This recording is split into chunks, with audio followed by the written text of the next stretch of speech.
Jay Ward, Dart would be sent to the tent to be evaluated for a concussion. He would return, but we still have kind of a familiar sight, Dusty. Protection issues from the running back, but how about the bounce back from Jackson Dart? Takes that shot, goes in the tent, comes back, off balance, away from his body, and he finds big Malachi Fields. The rookie out of Notre Dame goes up and makes this grab. Could have been a dangerous throw, but a large target comes through, gets a handshake from his head coach. Right now, we are looking at 10-3 at the half in what is John Harbaugh's first year as the head coach of the New York Giants. We talked about the culture change, the shift in terms of having an adult in the room now, Dusty. With his still young quarterback, what did you see from Jackson Dart? Well, only 2 drives, so we didn't get a chance to see much. But again, I love the fact to see the bounce back factor. I mean, he took a massive shot, and we didn't know if we'd see him again. To come back, had a successful screen pass after this. Jameis Winston comes in, put him in the red area, and to see him come out away with points. We know about his ability to scramble, to evade the rush, keep his eyes down the field. But GK, they got to protect that man. He can't be taking shots like that. They have to, and that's a concern. We've seen this same thing with Tua when he was in Miami, and this was an issue for Jackson last year as a rookie. So to take a shot like that in preseason, to already have to be evaluated for a concussion, that's something you want to keep your eye on. Yeah, not good to have him laying there after that hit. Concerns considering the way last season went, but he does come back in, gets the touchdown. We are 10-3 as the Giants with the lead over the Vikings. Jackson Dart, second-year quarterback. Like, what about a ninth-year quarterback? A guy who's won MVP, Josh Allen, playing relatively deep into the preseason. A chance to see what he did in this touchdown pass again when we come back on game day at the half. There's nothing like being at the stadium on game day. The smells, the sights, the sounds. Get to your seat, take it all in, and feel the energy swell with every big play. The roar of the crowd, it gives you chills you don't get watching at home. Purchase tickets through the NFL's trusted and verified ticket partners. For generations, we've watched America become America. We made sure dinner was worth sitting down to. Milestones, homecomings, ordinary Tuesday nights. We were there, at this table, America's table. Have you ever wondered what it's like to get kicked in the face? I think I could handle it. Do you want to watch a movie? Man Cave Movies has a lot of great options. Watch now on Fubo. We got 3 victims now, so let's go to work. Freeze, police!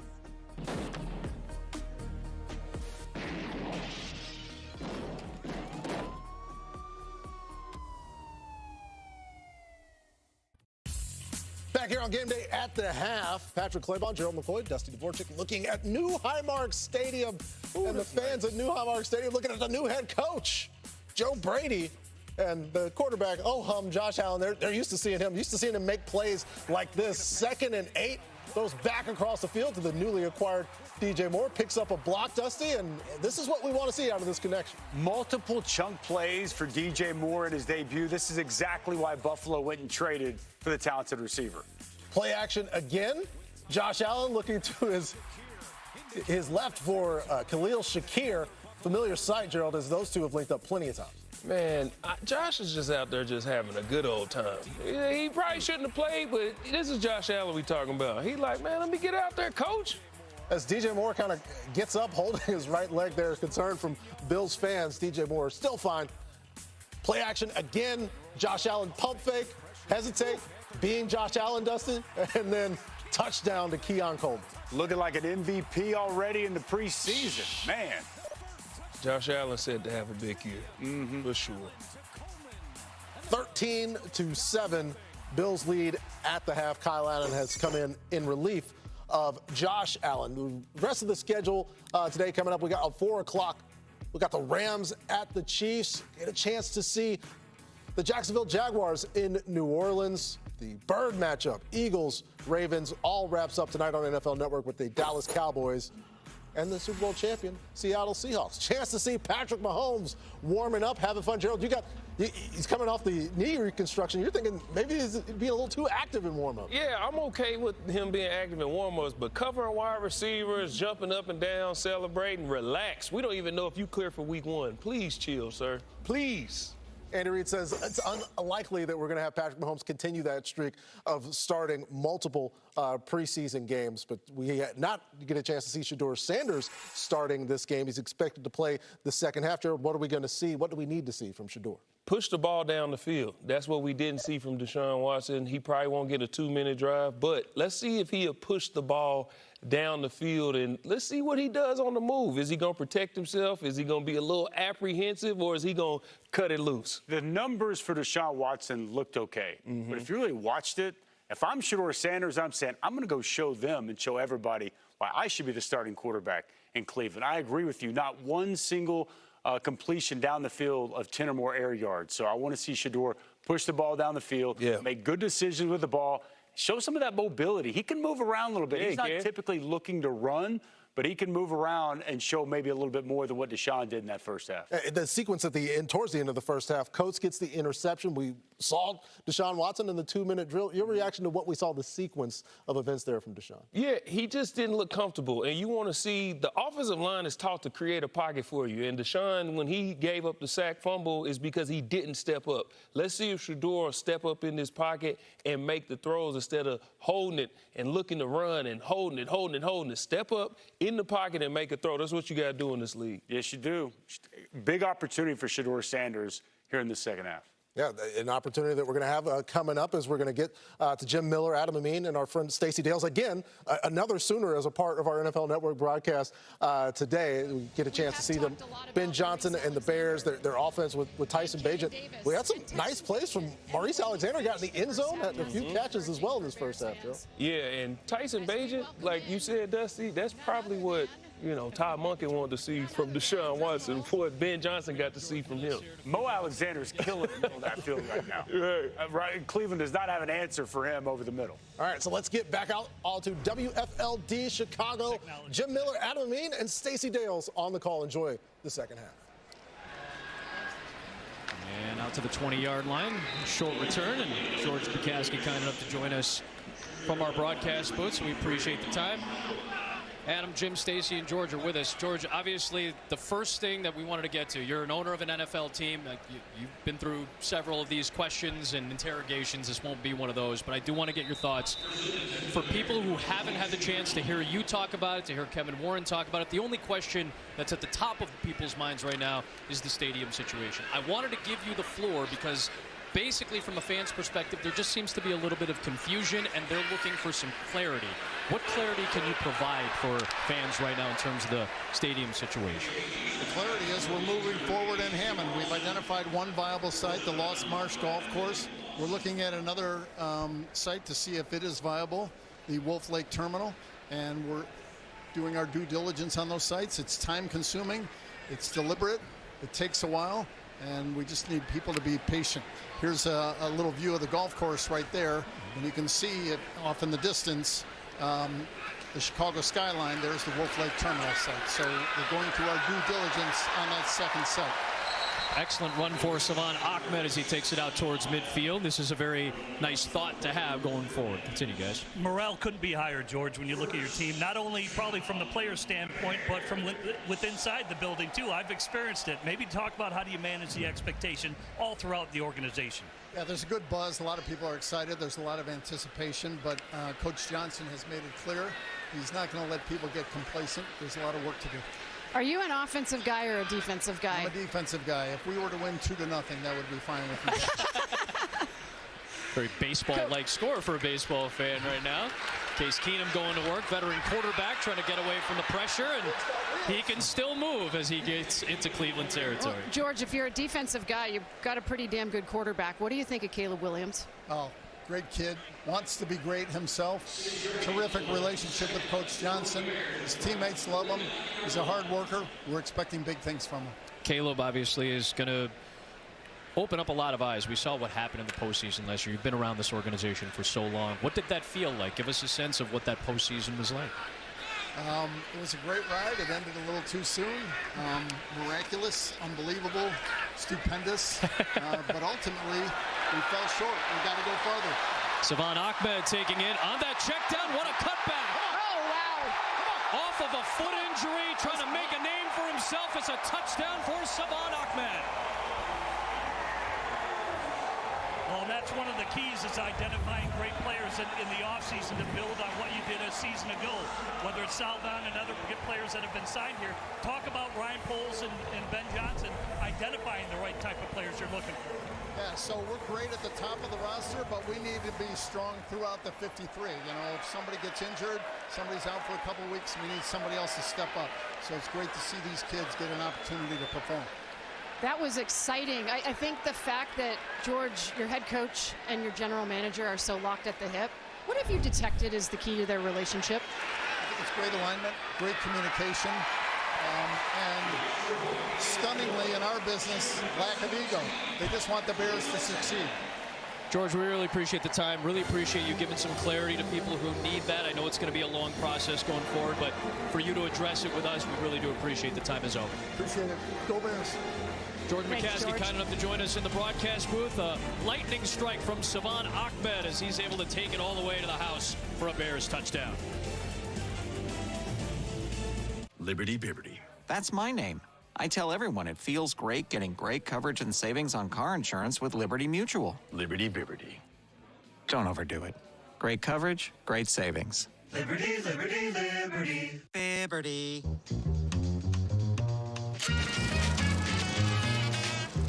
Don't sweat the technique.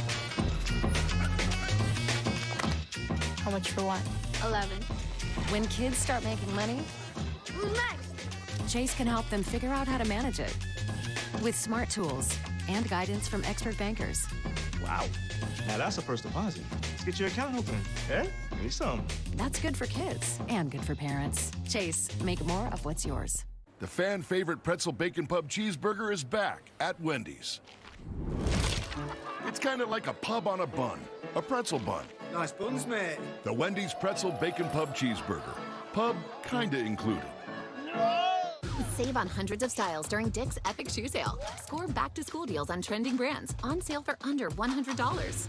Gear up for your season with up to 40% off cleats and more. Plus, up to 30% off running and training shoes. Shop the Epic Shoe Sale today at Dick's.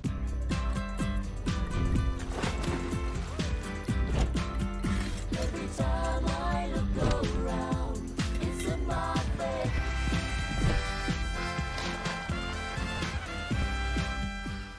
The road to Week 1 continues. The NFL preseason is now in the ESPN app. Get access to over 30 live games from NFL Network and ESPN all in one place. The NFL preseason, streaming in the ESPN app. This broadcast is copyrighted by NFL Productions for the private use of our audience. Any other use of this broadcast or any pictures, descriptions, or accounts of the game without the consent of NFL Productions is prohibited. ESPN Fantasy's the reason it's bonding season.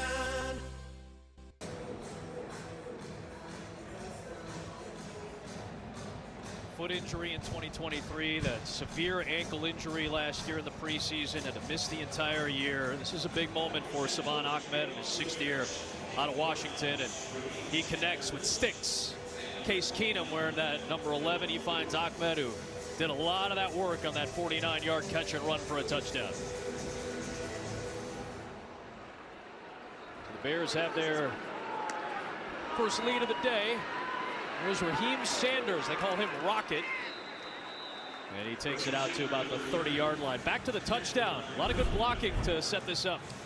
Yeah, look at the guys out front really leading the way. There's Jones. Hey, there's a rookie center getting down the field.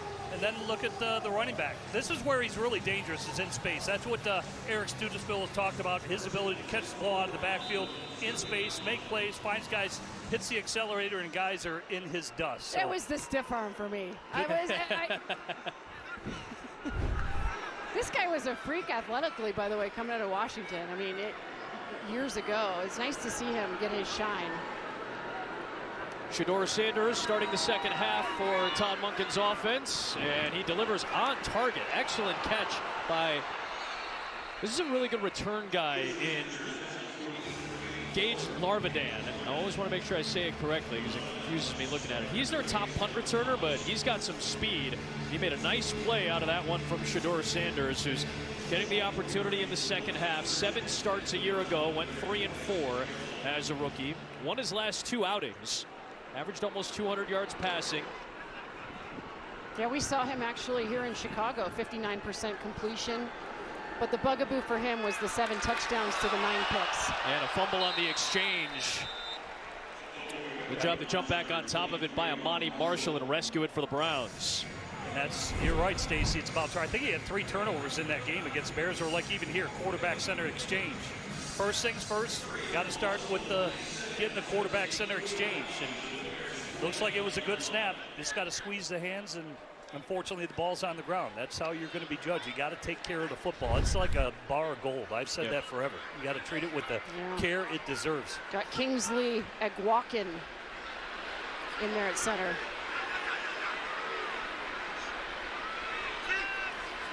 Came off the Detroit practice squad. That ball is deflected in the air and it falls harmlessly incomplete.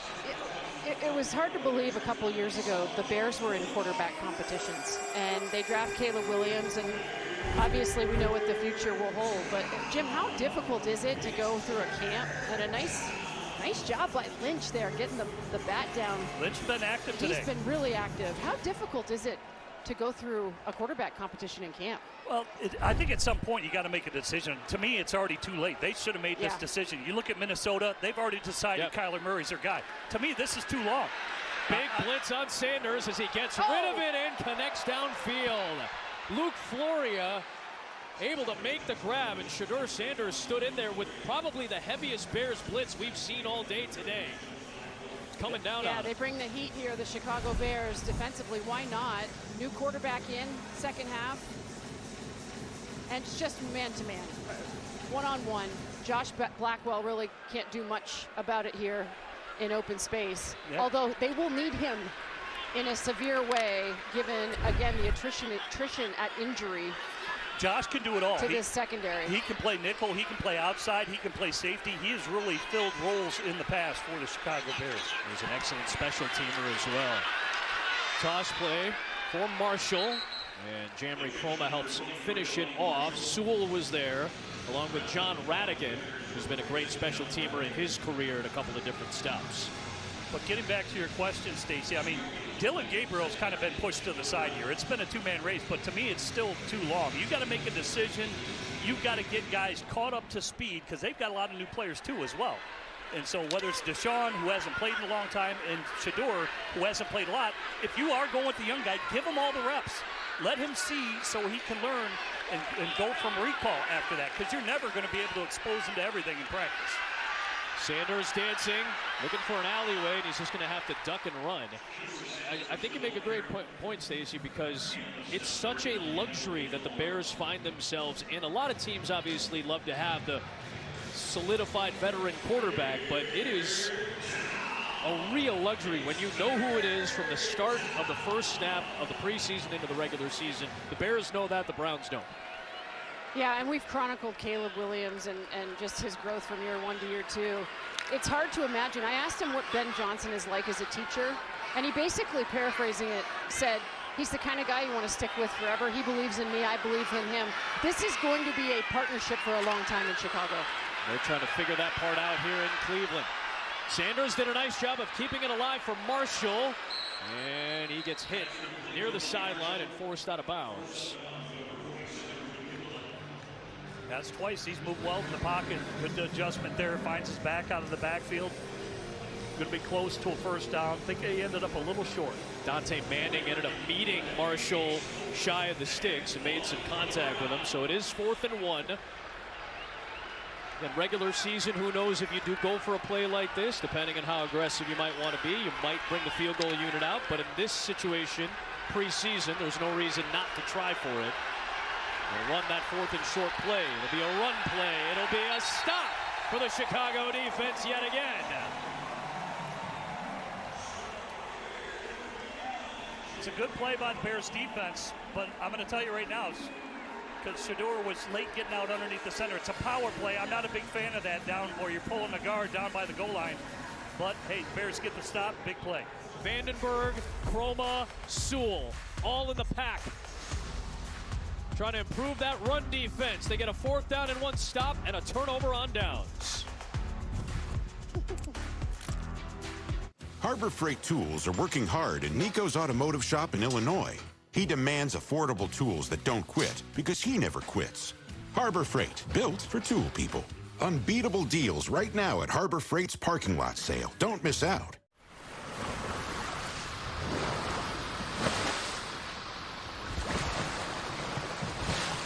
Put a lime on your to-do list. Corona, La Playa awaits. Easy, big fella. Mom's boob is hurting just about as much as your little trip down the birth canal. Luckily, Amazon Health AI can help figure it out. Couple quick questions and even quicker answers. Hello. And boom, she's getting help for her broken lactation station.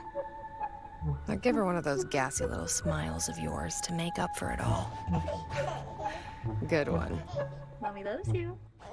When Estefanio got into a great book on Audible, it gave him a new perspective. That's when he decided to change a few things.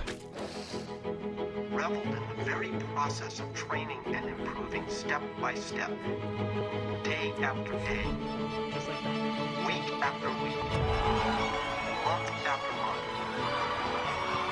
year after year. His daughter's not as into self-help as a genre.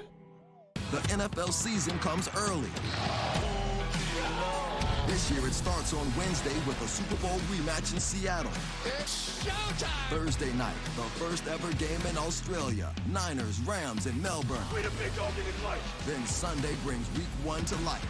13 games with Cowboys, Giants in prime time. Hit for the touchdown! And Monday night, Broncos, Chiefs. It all begins Wednesday, September 9th.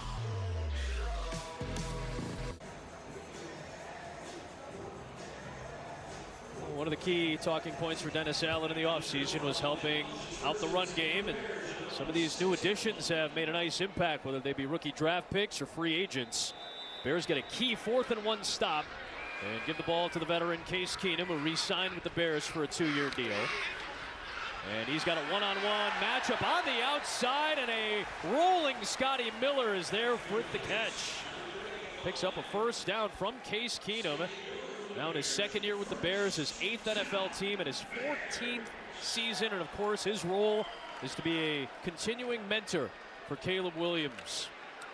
He's been in every role. He's been a starter, he's been a backup, and now he's kind of a sounding board as a number 3 for the Bears. And I think it's awesome. It's good for Tyson Bagent. It's good for Caleb Williams to talk through situations and what the ups and downs they're going through as young quarterbacks learning. J.P. Richardson makes the catch, part of the Chicago practice squad last year. He picks up a 1st down, so back-to-back nice plays. Good quick release, just an out play, getting to his receiver quick. Just becomes an outside run play and just uncovered. Nice positive play, and that's the savviness of a veteran. He's out there with some of the threes. I see Mason Murphy at right tackle out there, so he's out there with a lot of threes right now, and he's running it. Here they are making positive plays because he's been there and he's done it. Handoff of Britton Brown, and the Bears back spins his way ahead. That time there, the Bears had 2 tight ends, Hayden Large and Ismail, lined up on the right side at the line of scrimmage there, and they go run right. So 12 personnel, run right. You're going to see a lot of that, but again, the misdirection. And one thing Ben Johnson's going to do to you philosophically is going to take you one way in the 1st quarter and take you the opposite direction in the 4th quarter, and so he becomes very hard to predict. Sets up his plays nicely as the game goes along to go to that bag of tricks late in the game. Keenum buying time, pointing out Richardson. He'll try to dump it off underneath, and the running back trying to make the play there. Checking with Jasmine Baker with a little bit more on this important role that Case Keenum plays. Important role is right. Tyson Bagent said that Case Keenum was the best teammate he has ever had because he's been in every position a quarterback can be in. They talk, they practice, they hang out. Case's kids actually call Caleb Williams Uncle Candy because anytime that Caleb goes over to look for advice or just watch film, he makes sure to bring a sweet treat. Unk. Gotta love that. A little young to be Unk, technically, but Uncle might be a little bit better for him right now. I love this. And 3rd and 8.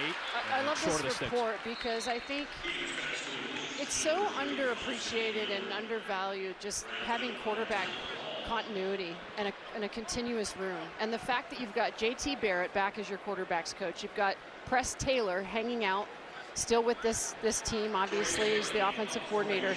And you've got this bevy of quarterbacks, Jim, that, you know, can count on each other, buffer off of one another, and you've got that guy right there kind of directing the show when there are questions. Well, sometimes when you're in the starter's role and things aren't going the way you want them to, the head coach can be pretty intense. Your offensive coordinator can be pretty intense. Your quarterback coach can be pretty intense because, hey, we want it done this way. And then that's when you turn to your veteran quarterback to be that sounding board, where maybe he can turn to the third QB like Case, and he really can soften the blow of what the coaches are looking for.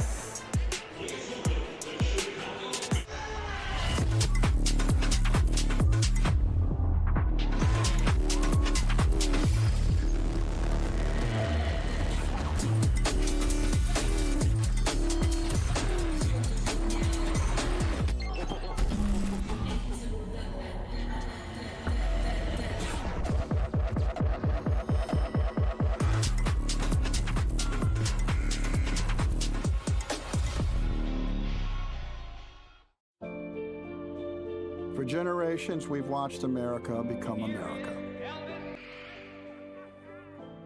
We made sure dinner was worth sitting down to.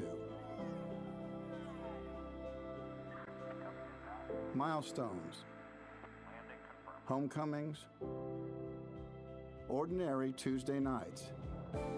We were there, at this table, America's table. Strap in. Got a lot to talk about today. It's pretty rare to see that, so could we get it again? At what point do we just shoot him up the ranks and say, you know, we're playing? Oh, baby. Here we go.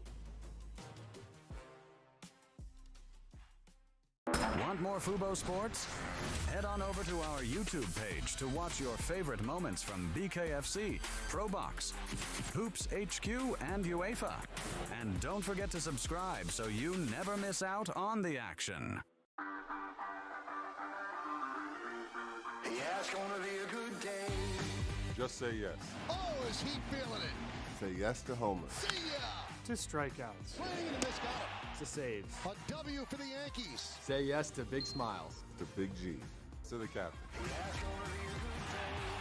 Say yes to the best coverage. Say yes to it all. Watch the 25th season of Yankees on Yes and stream on the Gotham Sports app. Free with Fubo. Bears preseason football is brought to you by PNC, United Airlines, Miller Lite, and Granger, for the ones who get it done.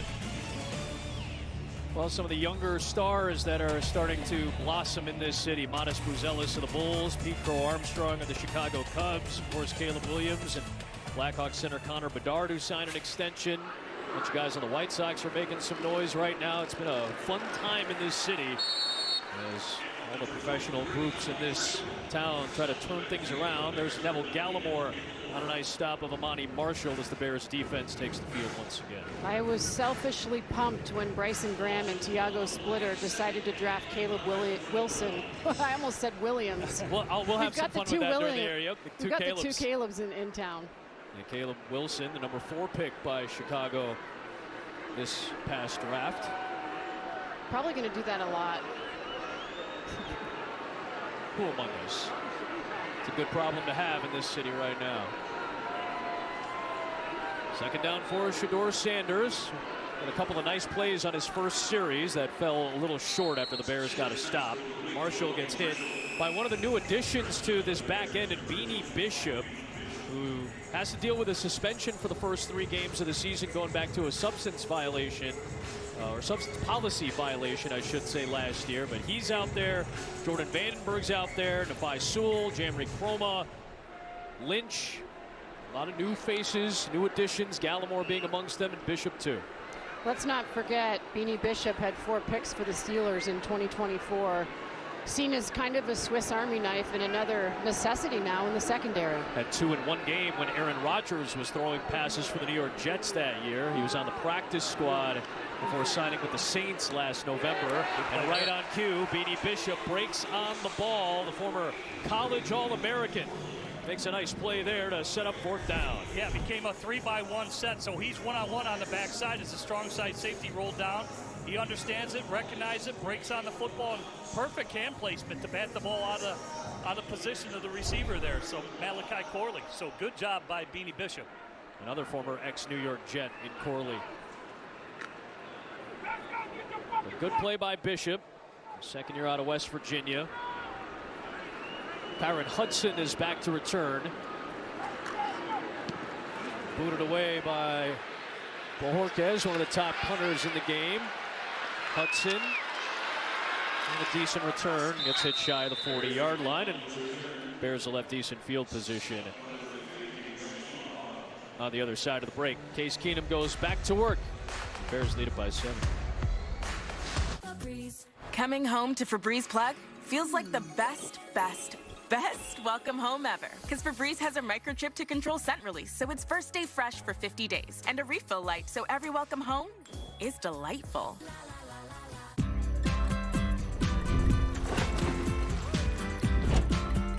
Every time I look around, it's in my face.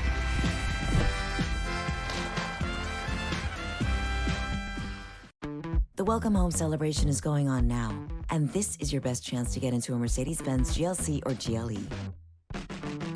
Smart, intuitive, more personal, and now more attainable. Experience the technology, the luxury, and the personalization for yourself. Hurry in for exceptional lease and financing offers now during the Welcome Home celebration.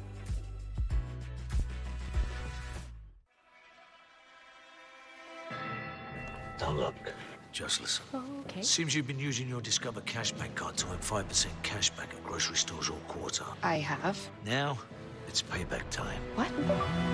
Oh, you mean my Discover Cashback? Well, now I wish I didn't press the panic button. What'd you go and do that for? Sorry, we're just like... Oh, it's payback time! Activate and earn 5% cash back at different categories each quarter and up to $1,500 in purchases. Pays to Discover. What happened? Well, I don't know. Was it a fumble? Was it a pick? What? Are we punting? Are we going for it? Like, what are we doing? I don't know what's going on, guys. I got you Wagyu. What's with NFL Plus? Don't get stuck without football. Get live, local, and primetime games on mobile with NFL Plus, and keep the NFL in reach. Hey, where's the food?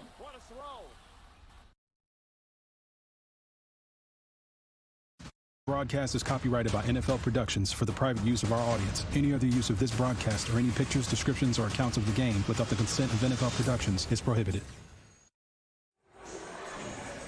Back in Chicago, still Case Keenum at the controls here in this third quarter. Bears have a 17-10 lead. Keenum led a touchdown drive to open up the second half. Here's Saman Ahmed. Bears defense has been getting some stops.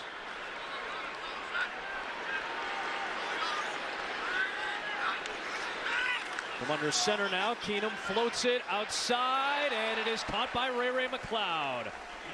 Just got signed this week. Veteran skill player, has done a lot of kick returning and punt returning, has been a back, has been a receiver, and he is now with the Bears this week. Nice job in the pocket there with the protection, and then just a simple out route. Gets the toes down, and Guy's played 100 games. It's hard to see Case Keenum miss many throws at this stage in his career. Yeah, he's seen it all. This preseason, this is easy for him, and it looks easy. Britton Brown on the carry. The guy made a major impact last year on Caleb Williams.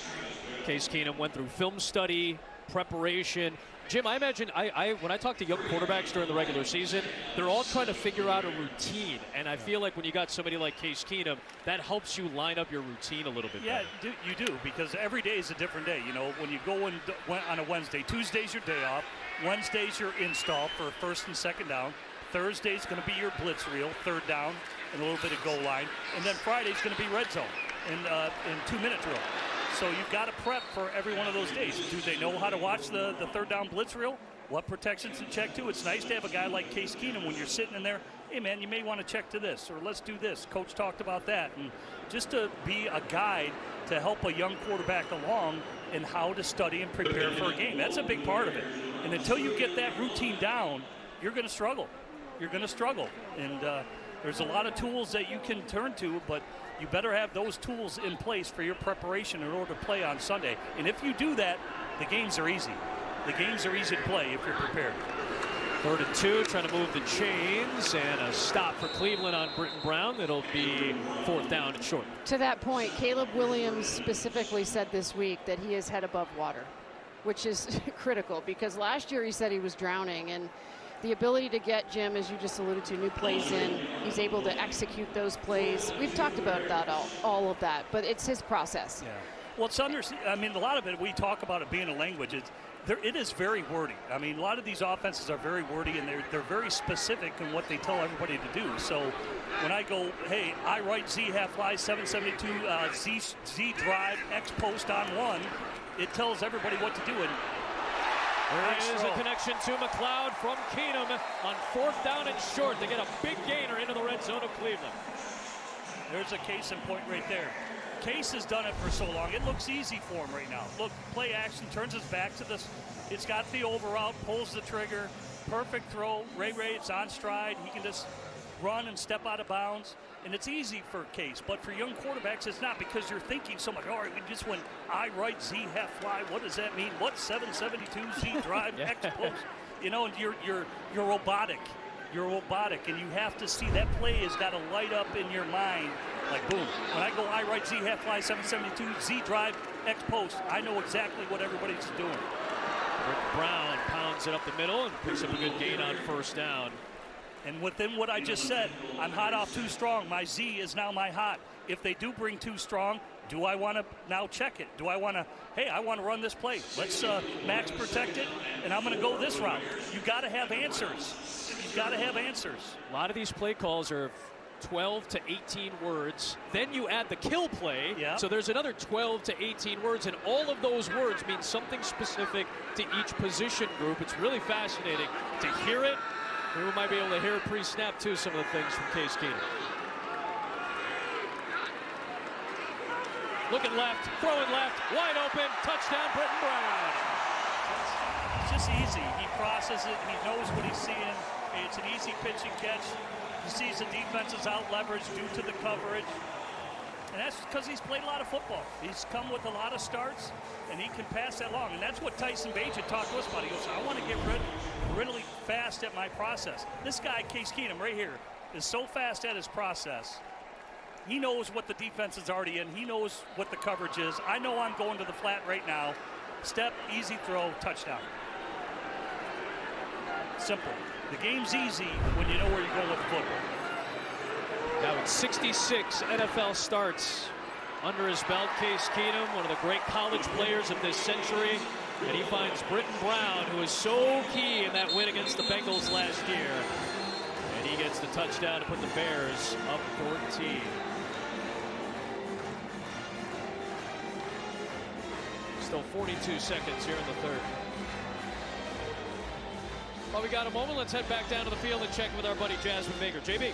Throughout training camp, the Bears bring in community groups, and last Saturday it was celebrating Women and Girls in Sports Day at camp. They brought in a bunch of girls flag players who are actually going to play flag football at the collegiate level this fall. We also had a Women Career Expo where the young girls there got to network, got to hear from panelists, and especially our special own Stacy was on there just last year, and I'm still hanging on to every word you said, Stacy. Oh, I remember that, Jazz. I think I was on the road this year for this go around, but it was a lot of fun, and I just so enjoyed Jasmine spending time with those women and how empowering it was. I know you're excited about something very specific. We know that flag football is becoming more and more popular. It's going to be an Olympic sport. Women's flag football is going to be an Olympic sport. And guess who just punched their ticket to the women's flag football Olympic tournament? That's Canada. So you'll see Team Canada. You will have a team to root for in women's flag football because the Canadians just punched their ticket I'm not to the Olympics. surprised. I don't know why they didn't call me to play quarterback. I was also wondering why they didn't just make you their #1 wideout with your height. I figured you're just the high point ball. You never know, Stacy. NIL money's in a different place. They may bring it back.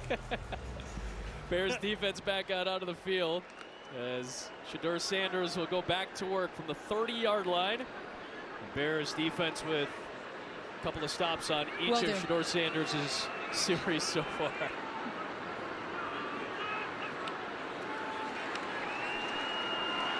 Sanders floats in, and that gets batted away. Ruben Hippolyte got back to the receiver and got a little help from the back end as well. But that was a nice recovery with Skylar Thomas, the rookie.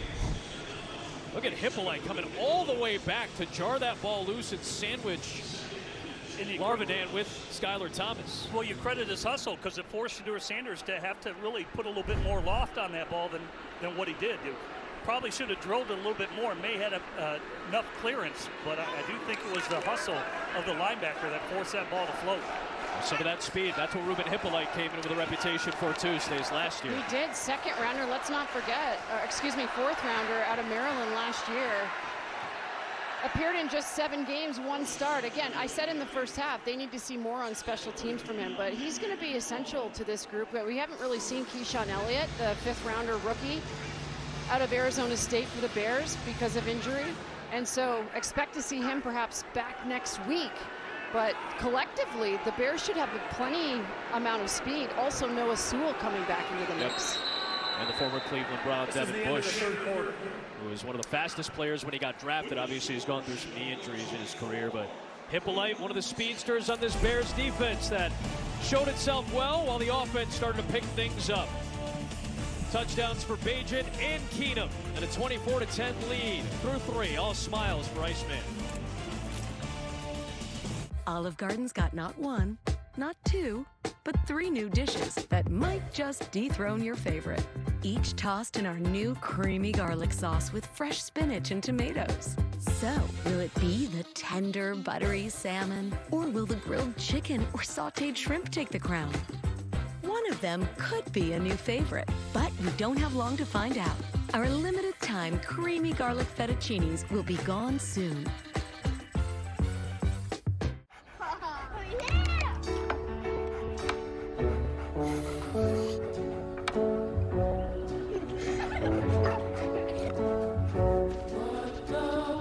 Give me some cheese.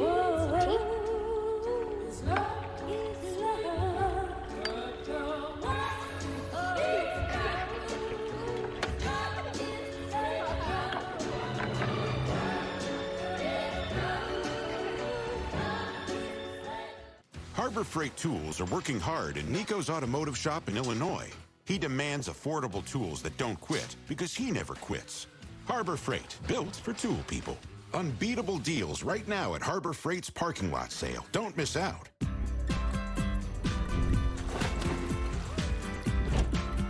Every time I look around, it's in my face.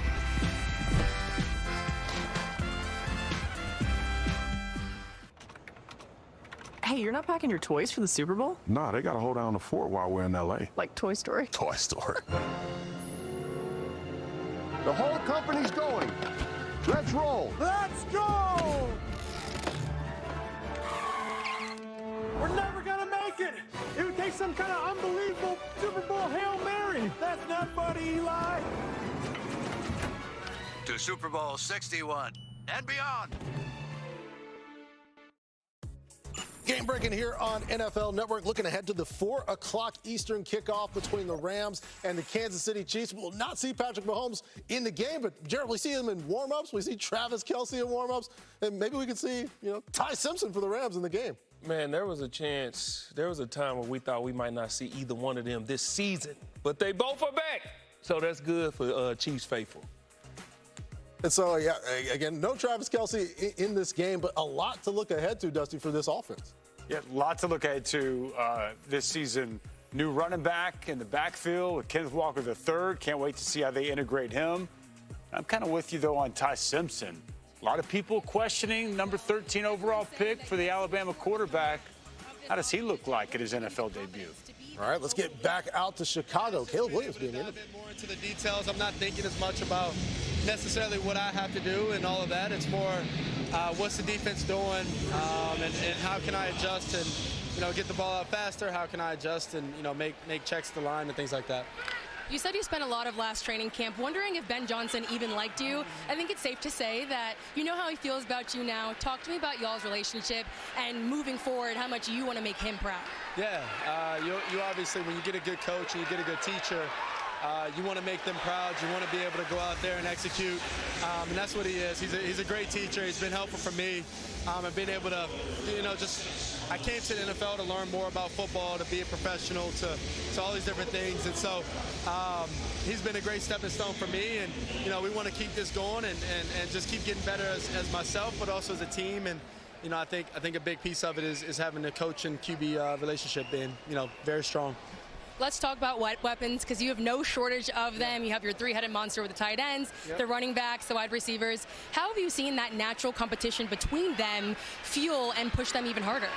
Yeah, I think being able to have that confidence that I'm the guy, and speaking about them, have that confidence that I'm the guy, and have that confidence like if all of them are on the field at the same time, they all feel like if it's man covers that the ball's going to come to them, and that's what we want. And so it's fun, having these guys, having such a young core with such, we're so close and so tight knit that it's pretty fun, and it's pretty cool to watch myself.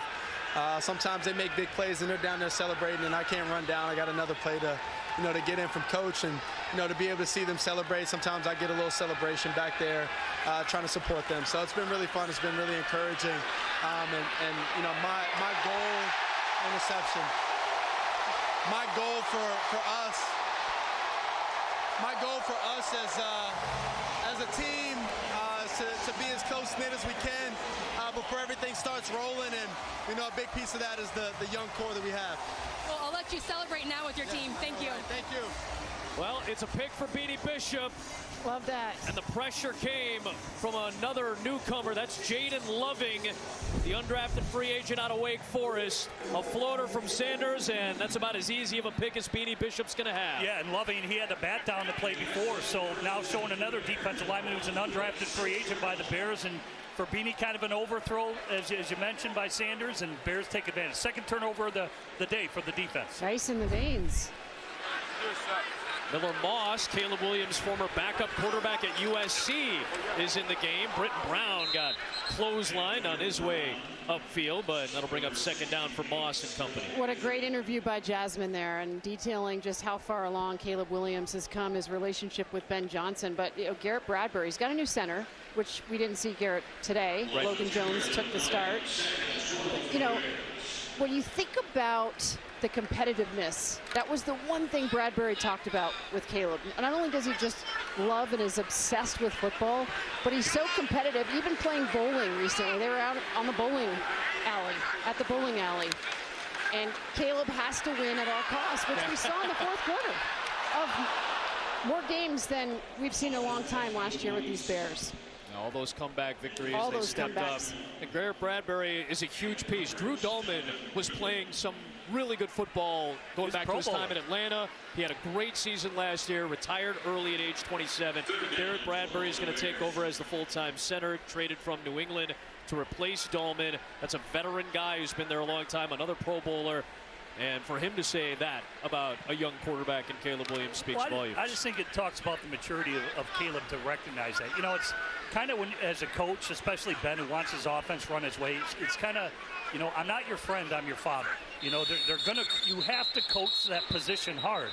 And I credit Caleb. He's like, hey, half the time I thought he was mad at me, but he realizes that the coach is coaching him hard because he knows he can be great. He knows how good he can be. And thankfully, Caleb didn't take that personally. He accepted that constructional criticism, got better from it.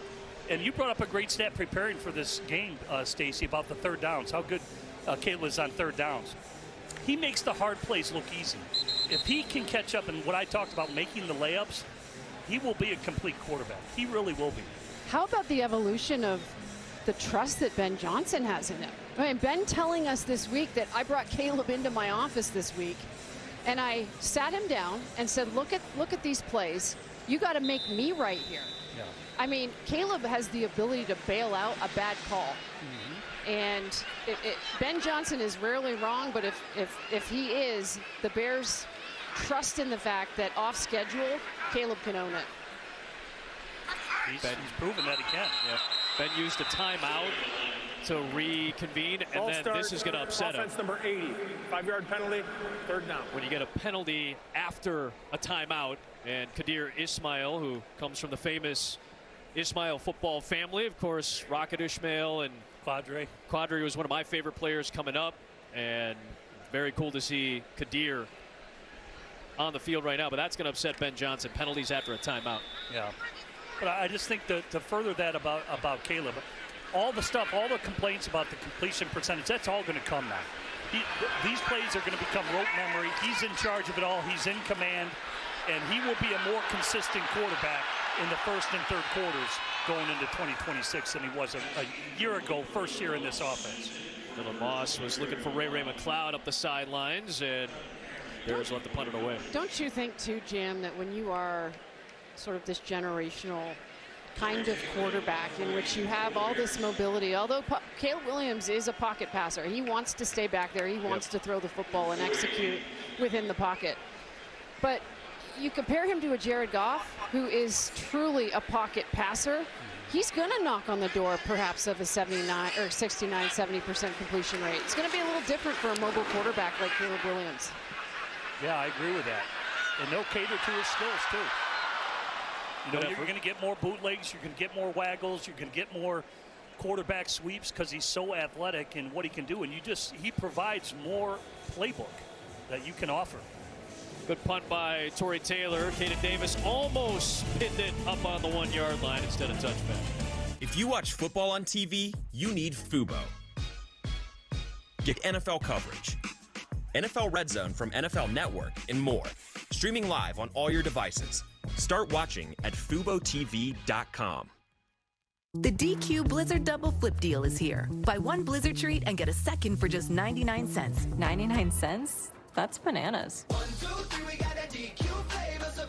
The Blizzard Double Flip Deal. Limited time. Get it in the DQ app.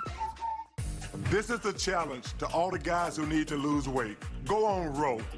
Row makes losing weight with GLP-1 simpler. With the new GLP-1 pills, losing weight is more affordable than ever. Whether you prefer insurance, cash pay, injection, or pill, there's an option for everyone. I'm Charles Barkley, and I've lost 45 pounds in 7 months on Row. Don't be a dummy.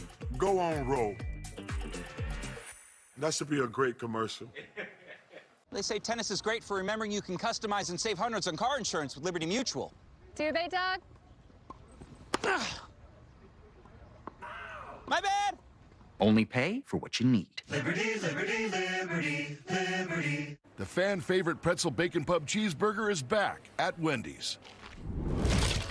It's kind of like a pub on a bun, a pretzel bun. Nice buns, mate. The Wendy's pretzel bacon pub cheeseburger. Pub kinda included.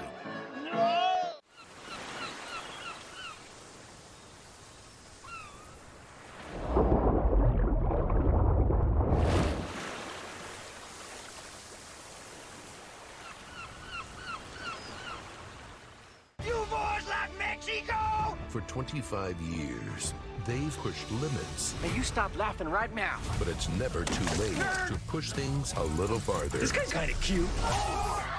Super Troopers 3, rated R. Game break time. Patrick Claybon, Gerald McCoy, Dusty Dvorak checking back in on the Giants and the Vikings. And a familiar sight, Dusty. It's Odell Beckham Jr. had 2 catches so far. OBJ stretching out, using those strong hands. Great to see him back in a Giants uniform. He's had 3 total targets. Gerald is working to make his way onto this roster. A lot's changed, but the fans still love him. Yeah, of course, and he deserves it. He earned it, so I'm happy for him. Let's get back to Chicago. 24-10 Bears lead. It is Dylan Gabriel in at quarterback now for Cleveland. Stop on Sanders made by Jamry Chroma. So Gabriel kind of gets pushed to the wayside, as you talked about. Rookie last year, 1-5 record. Remember, he set all sorts of records in his multiple stops in college football. Tied Case Keenum's FBS record with 155 passing touchdowns. But that's life in the NFL. Suddenly, 1 or 2 seasons later, a draft pick or 2 later, in your 3rd string. Yeah, he's somewhat cast off, and he can run. He's got a very strong arm. People forget his jugs machine. His arm was stronger than Josh Allen's of the Buffalo Bills at the Combine. This guy can absolutely hose the football if he wants to and when he wants to, but he's been kind of just a cast aside during this quarterback competition. I really feel for the Cleveland fans because they've had 13 different starting quarterbacks since 2020, which is the most in the National Football League. And this carousel they've been on is wild. I mean, we saw Joe Flacco for them last season. That carousel, you could extend that all the way back to the start of the Super Bowl era. You can, and certainly when Cleveland relocated back as a new franchise in the late 90s, nobody has had more quarterbacks used than the Cleveland Browns, and that's been a common theme going back to the late 1990s. The Bears have been through similar circumstances. They went through a handful of quarterbacks, a lot of QBs since the turn of the century, right around that same time span. And as we discussed earlier, what a luxury for Ben Johnson. He has his guy, and he has a room that's going to support that guy. And I think he did it right. He did it right because he gave the young quarterback the support he needed, from the offensive line to the tight end. When you draft Colston out of Michigan, the receivers that they brought in, DJ Moore, the receivers they have now. You looked at the Bears earlier, even in my time, from drafting Cade McNown to Rex Grossman to other players. You've got to support the young quarterback. You've got to get players around him for them to grow and succeed. And I think Ben Johnson's doing it the right way with Caleb. Nowhere to go for Gabriel, so he just ends up taking the sack. And Jeremiah Martin was bringing some pressure, so Gabriel just went down and took the loss of 9. The Chicago Bears are hopeful that Luther Burden will be available to start week 1 against the Carolina Panthers as he deals with that groin injury. Remember this, too, with training camp. I think this is the most times I've ever seen Bears practice move indoors to the Walter Payton Center. Weather's been just ridiculous the last 2 weeks. But Adam, they've gone from grass to turf to turf to grass to grass to turf. That's wear and tear on the body. And so I don't think with some of these injuries we're hearing about, they're ultimately too concerning because there's some discomfort when you're moving from grass to turf on your body, especially for some of these speed guys and the bigger bodies on that turf. A lot of soft tissue issues, a lot of knees and ankles, and the hope is that that groin injury will solve itself in the run-up for Luther Burden. Montez Sweat's been in and out, going back to about 10 days ago when he had an injury in practice. 3rd down and long for Dylan Gabriel, the left-hander. He's got time, and he overthrows his man. That's 2 for Beanie. Beanie Bishop Jr. looking for another opportunity, and a couple of floating passes just find themselves in his hands. That's just too easy. Both throws, just overthrows. Got to pull it down and snap it through. Potentially could have had a completion, but Beanie has eyes for the football 2 times in a row. There's blue jerseys all around there. Even if it was completed, it would have made the tackle, but heads-up play by Beanie, back-to-back INTs. Had a few stops in college, 4 years at Western Kentucky, spent a year with the Minnesota Golden Gophers. Then he was an All-American a few years ago at West Virginia. Still didn't get drafted, made a nice impact as a part-time starter a couple of years ago in Pittsburgh for Mike Tomlin. Spent his time on the practice squad last year, making a nice showing to start the day today. Miller Moss back at it. And he loads up. End zone shot, and it's incomplete. Looking for Davis. Miller Moss, of course, spent a couple years behind Caleb Williams there at USC before he went to Louisville to close out his college career, but just a little short of the end zone, maybe a little tug by the defender. Yeah, just tried to uncover his receiver just a little bit. It's a nice read. He had the over route, but he saw it was double covered and goes to the right man one-on-one, and unfortunately just unable to uncover him just enough. Spent last year at Louisville after 4 years at USC. Was 9-3 as a starter. When he was Caleb's backup, the final game that Caleb was part of the USC roster in 2023 was the Holiday Bowl. Caleb sat out of that game to prep for the draft, but he was still on the sidelines, and he wanted to watch his buddy Miller Moss go to work in that bowl game. Jasmine gave us that great story yesterday in our meeting, and he stood in there and delivered to J.P. Richardson after he got hit by Benton Whitley, and still gets solid yardage to set up 3rd down and short. Yeah, I think he had 6 touchdowns in that game. It was a crazy game. Threw for over 300. But I like Jeff Brom at Louisville. I think he's very good at coaching young quarterbacks. So Miller Moss comes from good coaching. Challenge flag thrown out by the Cleveland sideline. Cleveland has challenged that ruling. Timeout. So he'll check that completion or perhaps a different ruling on the other side. May get overturned to an incompletion. We'll find out together. Save on hundreds of styles during Dick's Epic Shoe Sale. Score back-to-school deals on trending brands on sale for under $100. Gear up for your season with up to 40% off cleats and more. Plus, up to 30% off running and training shoes. Shop the Epic Shoe Sale today at Dick's.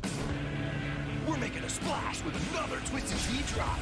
Twisted Tea fans love the smooth, refreshing taste of Twisted Tea Hard Iced Tea. Real brewed tea with a 5% kick of alcohol. Twisted Tea Hard Iced Tea. Keep it twisted.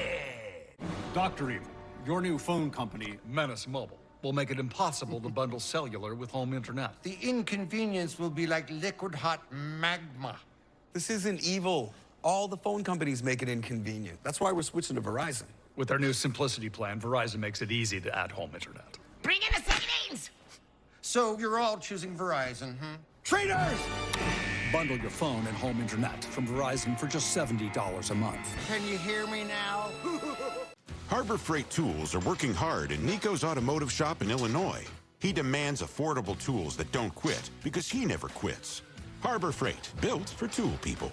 Unbeatable deals right now at Harbor Freight's parking lot sale. Don't miss out.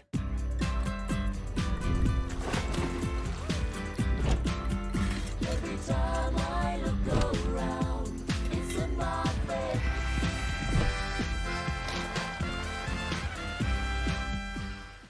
There's nothing like being at the stadium on game day. The smells, the sights, the sounds. Get to your seat, take it all in, and feel the energy swell with every big play. The roar of the crowd, it gives you chills you don't get watching at home. Purchase tickets through the NFL's trusted and verified ticket partners.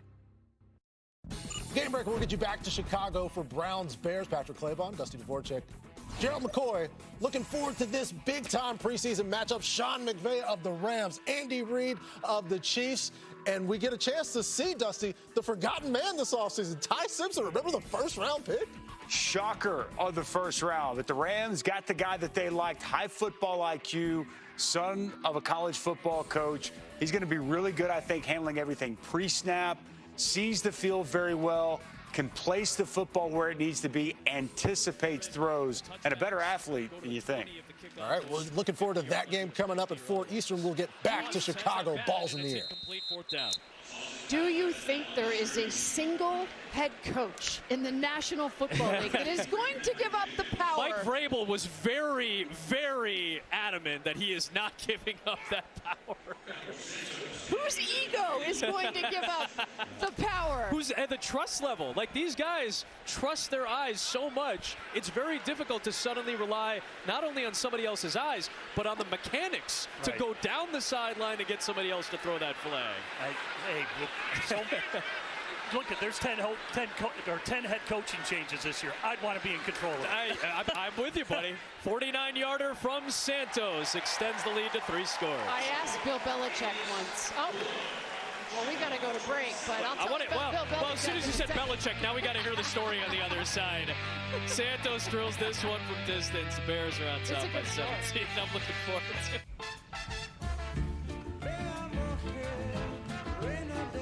An invitation to the feeling of a life well designed. The invitation to Lexus Summer Sales Event.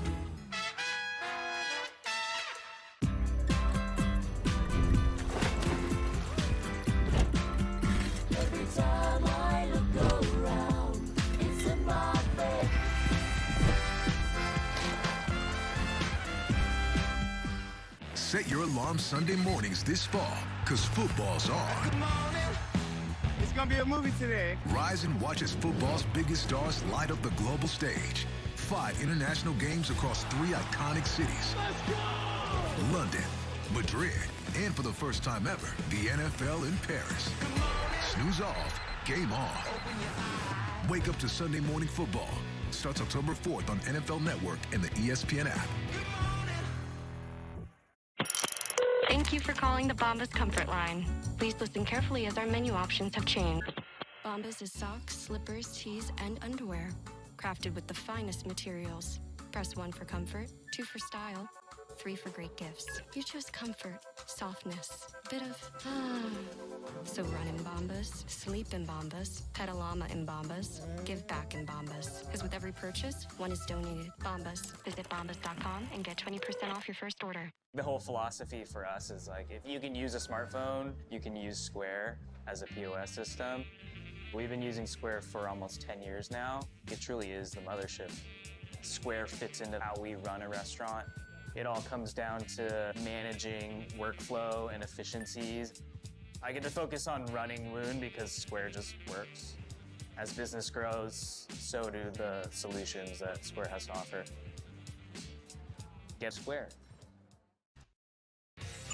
Game break time here on NFL Network. Dustin Dvorak, Gerald McCoy, Patrick Claybon looking at this action going on in Buffalo. Frank Gore Jr. rushing touchdown, Gerald. The NFL legacy in the end zone. Yeah, it is, man. And you know what? I'm happy for him, but I want to see his dad in the Hall of Fame. It's about time, everybody. It's about time. Yes. See how things go. We had a great class here in 2026. We'll get back to Chicago. Bears leading over the Browns. Bill Belichick keeps the flag in his sock. If you've ever noticed, the red flag is tucked down below on the lower leg in his sock. And I said, you know, I'm a reporter, so I'm going to go ask the question. I'm sideline reporting for this game, so I went up to Coach after practice and I said, Coach, why do you keep it down in the sock? And he said, well, just to make sure I don't pull anything, the wrong thing out of my pockets. I don't know if I suddenly threw up a crumpled $20 bill somehow. Now you're being accused of trying to. You think about a Hall of Fame head coach in the NFL, and that was the response. Now, was he being facetious? I don't know, but why keep it in your sock? Yeah, that makes to make sense. sure he doesn't. I hope it wasn't a bad tease to our listeners. No, I enjoy it. It's like a bad movie. She over teased it. Every piece of wardrobe has its place, and for Belichick, that was his place. Defy Sewell was down on the deck on that kick return, so he's being checked out. We'll lock in on the defensive side. Speaking of the old defensive-minded coach, Bill Belichick, we'll take a closer look at one of the Bears' new defensive additions. It's brought to you by Grainger, for the ones who get it done. It's one of the more fascinating stories that you're going to find on the Chicago Bears. 6th-round draft pick out of Georgia Tech, rookie Jordan Vandenberg, originally from Johannesburg, South Africa. His grandparents were a competitive bodybuilder and a record-setting swimmer. He grew up playing rugby and cricket. He finally got a chance to move to the United States with his parents when he was 10 years old, but his parents didn't want him playing an aggressive sport like rugby. Didn't get a chance to play football in America. He was a basketball and baseball player, and then finally, as a sophomore in high school, he convinced his parents to play football in Lilburn, Georgia, ends up walking on to Iowa Western Community College in spring of 2021, becomes a junior college All-American, gets some interest from bigger schools. Penn State ends up bringing him on. Athleticism, strength, all of that. And he is now one of the newest additions. We wanted to tell you that story about this 6th-round pick out of Georgia Tech.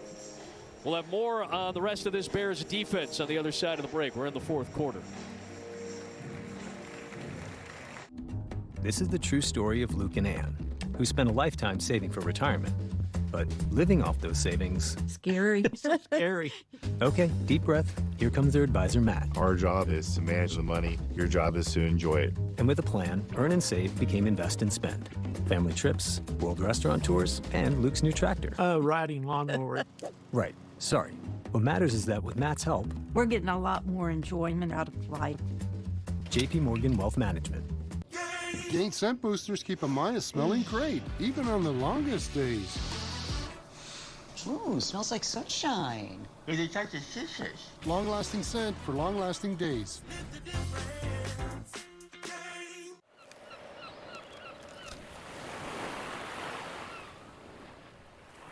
taking a little breather. Corona, La Playa awaits. Psoriasis had me constantly checking the mirror, hiding any plaques I could, and looking for flakes. But now, with Bimzelx, I'm back. I'm back. And I'm back to clearer skin. Only Bimzelx targets and blocks IL-17A plus F to calm inflammation. Bimzelx helps adults with moderate to severe psoriasis control plaques to deliver clearer skin fast for results that last. Most people got 100% clear skin, some after the first dose. My reflection's a lot clearer now. Serious side effects like suicidal thoughts and behavior, infections and lowered ability to fight them, liver problems, and inflammatory bowel disease have occurred. Tell your doctor if these happen or worsen, or fevers, chills, muscle aches, or cough occur, or you've had a vaccine or plan to. Before starting, get checked for infections, tuberculosis, and liver problems. Start to say I'm back to clearer skin with Bimzelx. Ask your healthcare provider about Bimzelx. Here's the kickoff, and it goes to Robinson, who takes it from the scrimmage. Dude, this is a big game. Okay, fine. Whoa, you got the game? Yeah. Cool. Yes, are you guys watching the game? Yes, with NFL Plus. It's 4th and goal, and the clock continues to tick. Oh, no. What will they do? Get live, local, and primetime games on mobile with NFL Plus, and keep the NFL in reach. Press Taylor will get to see his older brother, Zach Taylor, the head coach of the Bengals, next week. When the Bears head to Cincinnati, our next telecast right here on Fox 32 Chicago, presented by Advocate Healthcare. It'll be the Bears and Bengals at 6 p.m. next Saturday from the Queen City. Bears will then go to the other Queen City in Charlotte for the opening game of the regular season. They'll have one game in Nashville against the Titans, who will be a very interesting group in the third preseason game. New head coach Robert Saleh there. Not much room for Devon Booth as James Lynch is there to plug up the hole. He has been an impactful player along with Chroma today up front. So some of the guys on the second and third line of the depth chart are making an impact. Extremely active, but you mentioned that Tennessee game with Robert Saleh. You should get a good feel here today because one of his disciples is the defensive coordinator of these Cleveland Browns, Mike Rutenberg, and a lot of the same principles, whether it be single high. We've seen with Saleh a cover three in different instances, and certainly a lot of disguise pre-post snap. Although nobody really shows a whole lot in the preseason anyway. Of course, and I imagine Robert would be the same way. It's an interesting AFC South. Does Jacksonville regress at all after their fantastic? I think of the Jaguars so similarly to the Bears defensively. Anthony Campanelli did such a good job. That team was generating takeaways just like Dennis Allen's group was. I will be very curious to see if the Bears, Texans, and Jaguars can recreate what they did last year. Yeah, you bring up the Texans. To me, that team lights up as a championship defense. I know everybody's talking about what the Rams did trading for Myles Garrett, but don't sleep on that Houston Texans defense. It's been championship caliber for the last 3 years. Nowhere to go for Gabriel, and Jamri Chroma is having a fabulous afternoon in Chicago. He is right there to put him down on the deck for another sack, and it's 4th down. Yeah, Chroma's had a big game today. You're right about James Lynch. I think players starting to flash. You have to go back, look at the tape. It's highly competitive. And he brought up Vandenberg. You know, his background's interesting alone, but supposedly Vandenberg, the 6th-round pick out of Georgia Tech, he's been the toughest to block in one-on-ones. We looked up his measurables. Apparently the guy benches 450 and back squats almost 700 pounds. That'll do it. What a punt by Bojorquez, sending Caden Davis all the way back near the 10. And a good return by Davis to get back to the 30-yard line. Well done to make up for that booming kick. 63-yard punt. About a 20-yard return. Let's take a look at how the quarterbacks fared through the air. It's presented by United Airlines. Very sharp showing, the one turnover by Bajan, but after a cold start for Tyson, he heated up, and Keenum did what the veteran was supposed to do. Yeah, I think both offenses for both teams were sloppy early, and then it started to get better. Bajan started to get hotter as the game went along, and in case he looked like a pro's pro. Got everybody motivated, was with specifically the third team, and they went up and down the field with consistency. He finished 11 for 15 after the 2 for 7 start, Tyson Bajan. just, Tyson Bagent is something else. I mean, I think Jeff Joniak brought it up, how similar he is to Ben Johnson. And the comparison in terms of the intensity and having a backup quarterback like that if you're Ben Johnson. And Bagent took it as a compliment, but he also told us that Ben Johnson ripped his butt a new one at one point earlier this week. So he calls his dad and he says, "Dad, Coach ripped the SH out of me." And they just celebrated it. Like this is how he wants to be coached. He wants to be coached hard, and that's certainly what Ben can do with his backup quarterback. He wants the position run the way he wants, and it's nothing personal. He just wants you to operate this offense the best that it can be. Did I bleep myself okay? I thought you did a very nice self-censor right there. Thank you. That was very well done, I thought. Thank you. There were no bleeps. We didn't produce that. That's just he said nobody's talked to me like that my whole life other than you, Dad. Other than my dad. And Caleb has said similar things. He now understands what Ben Johnson is about. I always joke with people, I did not see this from Ben Johnson when we were covering him in Detroit.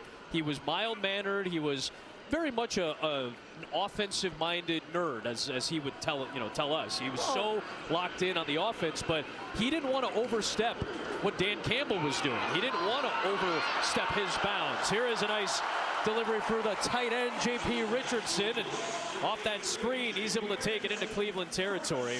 But Ben was so mild-mannered in our conversations when he was with Detroit, and when he got to Chicago and got the opportunity to be a head coach, that intensity level ratcheted up to, it was almost a 180-degree turn for Ben Johnson. It's really delivered quite the message for this particular team. I mentioned John Shoup, who was with me as an OC here in Chicago, who's his mentor. John was a very intense guy, so he's always been around it. Whether John, who started out with the Carolina Panthers, I believe that's when Ben first started, and then, of course, went down to Miami. So he's been around it. Obviously, Dan Campbell's a very intense guy, and I think that's what people worried about. Can he command a room? Clearly he can. He can get the players' ear, and they're listening in the locker room. Moss to McLeod for a big gain. 4 minutes to go to first down inside the 30 of Cleveland. Nice throw. I wonder if these crossing routes might be a factor over the course of the year because of some of the speed that you guys have talked about from the receiver spot. There are no restrictions offensively with what this group should be able to do. Whether we brought up 12 personnel, 13 personnel, 3 wides, I think they're very physically talented offensively, and they should feel that they can score at will. And it's very complex. I mean, we just saw the bubbled out throw to Richardson, and the offensive line get to the second level, and ended up being a nice gain to move the chains. Ben Johnson's always innovative. He's always creating new opportunities for these guys. And it's all about, it starts with the installation of the run game, which is insane. But you know, John Shoup did it. But we talked to Ben about it this week. And it really started for him, spent so many years coaching this game, a lot of time with tight ends. And he really felt like his work with the tight ends gave him the gravitas to understand the angles up front. Personal foul, face mask, defense number 64. And the technique. Half the distance to the goal line from the end of the run. And the technique and the fundamentals, excuse me, I never want to talk over the official, of those run blocks. Well, Dennis Allen talked about, he said the challenge, what he's faced against Ben Johnson, because they are complex, what Stacy just touched about, to get in the best angles, but it's in gap schemes, which are gap schemes for listeners out there. So there's a lot of double teaming in gap schemes. Zone schemes, the outside zone run, inside zone run, and then the play actions off of it. If you can get everything to look alike, that's when you can really make hay. And Dennis Allen said, it makes it tough on us. Our guys up front get confused. Is this a run? Is it a pass? It looks the same. And that's where you get conflict of interest and why you're able to be productive offensively. There's Coleman Bennett after the penalty, sets up the Bears just outside the 10. And Stace, to your point about the run game, you have to draft tight ends or bring in tight ends that are going to block and be able to pass catch. That was a staple for Detroit. That's what Ben Johnson wanted, and he has certainly drafted to that blueprint. They can all do it. They all do both, and they're all willing to do both, and that's the most important thing. But nobody had more receiving yards than Colston Loveland as he enters year 2. He and Luther Burden were fantastic and are going to be counted upon and relied upon. But when you think about this run game, imagine starting your week every week as you game plan in the NFL. As Coleman Bennett breaks a tackle, run game, touchdown. Touchdown. That was all him. That was all him on that play. Good effort by Bennett. And there's a collection of pieces of a puzzle on a board of what the opposing defense does. Ben Johnson takes those pieces and he pins them all together along with his offensive line and what they want to accomplish. And here's a replay. Just a nice bounce outside. Yeah. Line goes right, he goes left.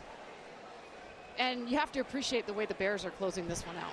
And that's just, Ben's going to have to see how teams are going to play him. If he goes 13 personnel, because technically Colston's like a wideout, you know, so when they call 3 wides with Colston, it's almost 4 wides. I think that's part of the flexibility that we've talked about. That was what Khalif Raymond was used to when he was in Detroit. He might line up in the slot, might line up wide, might line up in the backfield or off the wing. Versatility and flexibility was what marked Ben Johnson's final year in Detroit. How frustrated were Bears fans when the Lions came here and Jared Goff is stumbling on trick plays because they could. They could just mess with teams. That's what they did in that game. And now as you get into year 2, you don't have to worry as much about of a deep of an install. The language is similar. So now details and wrinkles and that continuity become more and more of a factor for this season. And as we've talked about, if the defense is going to be a little banged up, you might need to put a little more pressure on the opposing defense with your offense, a little more pressure on this Bears offense. Yeah, and the other part of it is, if you talk to Ryan Poles about Ben Johnson and just the acquisition of, hey, Bears fans might say, why didn't we go for a pass rusher in the 3rd round? Why did we go for Sam Roush? Well, they really do see this thing through the same lens. And so they believe they have the best tight end group in the NFL. And, you know, in talking to Ryan, I'll be point blank with it. He said, you talk about players having it. Ben Johnson has it. That is how he sees his head coach, and that is the relationship that has blossomed between the two over the last now season and a half. Cole Wilson is on the return for Cleveland. And he'll get past the 30-yard line with 2.5 to go. Cleveland still has all 3 of its timeouts remaining. Mentioned it was the Peanuts kids game for the very first time, and I just wanted a moment where everybody does a Peanuts-style dance. So you got the youth football teams out there with Snoopy and Charlie Brown. And nobody dances better, I think, than Jahdae Walker. We have to go back to this. Did that against KC in the preseason finale. They called him Skywalker at Texas A&M. For those of you who don't know, that's a dance called the Juby Slide or the Slick Back, one or the other.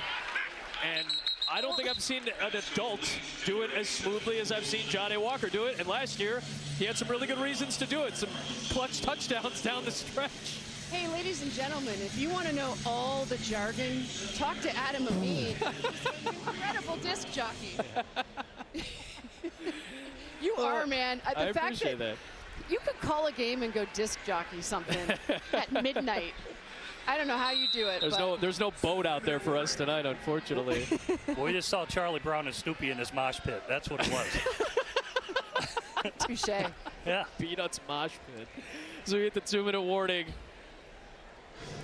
It'll be 2nd and 3 for Cleveland on the backside of the 2-minute warning. Seriously, working with you in the booth, man, to see you up here work the play-by-play, it's like you're working a turntable. I appreciate that. We can always find some similarities between disciplines, I guess.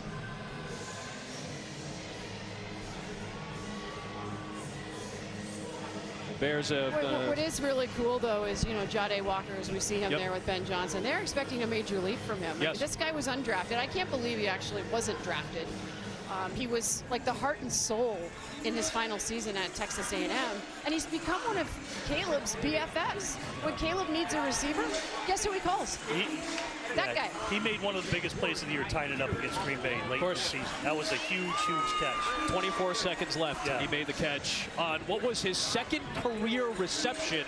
The first of those 2 came earlier in the first quarter in that game. Yeah, he was big in Go double box here, NFL Network, as we get a chance to look forward to the Rams at the Chiefs coming up 4:05 Eastern. No Patrick Mahomes, no Travis Kelce. Probably get a chance to see Justin Fields and Dusty Dvorak, Ty Simpson for the first time. Cannot wait to see the rookie make his debut. All right, we'll get back to this game as they wrap up in Chicago. For Devon Booth. A rookie out of Mississippi State with a good gain all the way down inside the 40 of Chicago.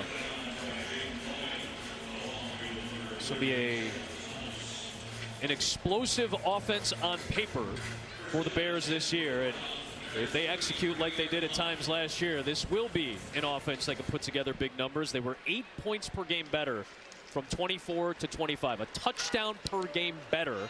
They punted 1.5 times per game fewer last year. They were obviously more aggressive going for it on 4th down with Ben Johnson.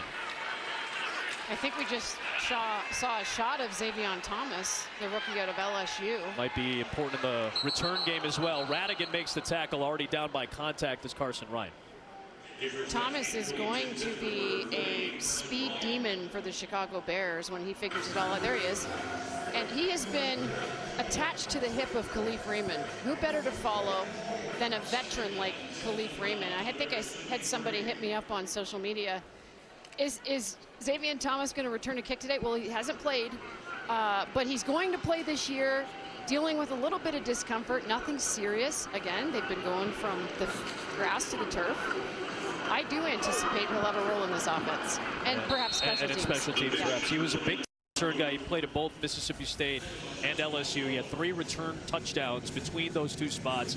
Had 3 of those punt return touchdowns when he was a high school player. So he already came with that reputation. He's a deep, long distance relative of Walter Payton. So he had some Bears ties coming into his tenure here. So there's some excitement about the former LSU Tiger for Ben Johnson. He's a worker. Ben Johnson, he thinks he's got a little Munra St. Brown in of Detroit, who's a worker. That's right.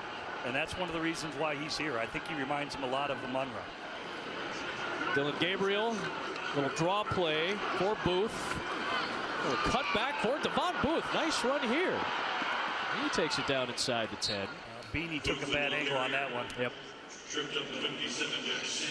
Well, may have been a bad angle for Beanie, but he was the recipient of some fortuitous tosses. Our Blue Moon player of the game. Couple of tackles, 3 passes defensed, including 2 interceptions where he was Johnny on the spot. Yeah, had a good pass defense. We wrapped around. Well, here you can see the overthrows. Gets the easy interceptions, 2 back-to-back for Beanie. Those are pretty easy plays there, but able to squeeze it, make the play. Got to finish it, and he did. And I thought I had a couple of really good pass breakups on some one-on-one routes on the outside. Gabriel slings it too tall back of the end zone, trying to find Larvadan. Coverage by Beanie Bishop Jr. in this afternoon's contest. That is the position that feels like it's been the most injury plagued, just the secondary for Dennis Allen's defense, and Al Harris, who's now in his 2nd year as defensive backs coach.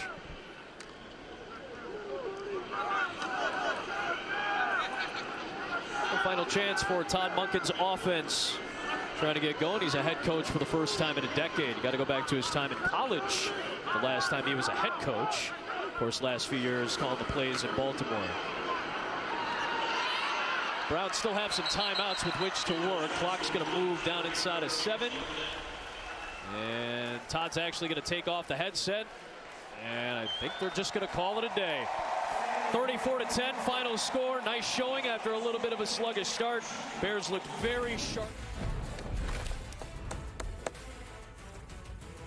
Everybody, welcome to Game Day Kickoff here after the Browns have a loss in Chicago. Patrick Claybon, Gerald McCoy, Dusty Dvorak. We got about a minute before they kick off between the Rams and the Kansas City Chiefs. Maybe get a chance to see Ty Simpson, Dusty. Little Stetson Bennett, but then Ty Simpson. Look, I mean, this is what Rams fans want to see, what the future looks like. And look, this is a talented quarterback. Not a ton of experience when he was at Alabama, but a very good football processor, high football IQ, can throw it well from the pocket. I think he sees the field very well. I think he's a much better athlete than many people realize. So we'll get a glimpse of him here today. And right now, Stetson Bennett is the backup. But if Ty Simpson shows promise, who knows? Who knows? So it's a lot more at stake here than just seeing what the future holds. Yeah, the overall investment in the first-round pick. Looking forward to that game as they're banging the drum there in Kansas City. Let's get you out to KC for the call. Ari Wolf and Trent Green will see you guys at halftime. The way he approached things at the end of last season, obviously everybody disappointed, but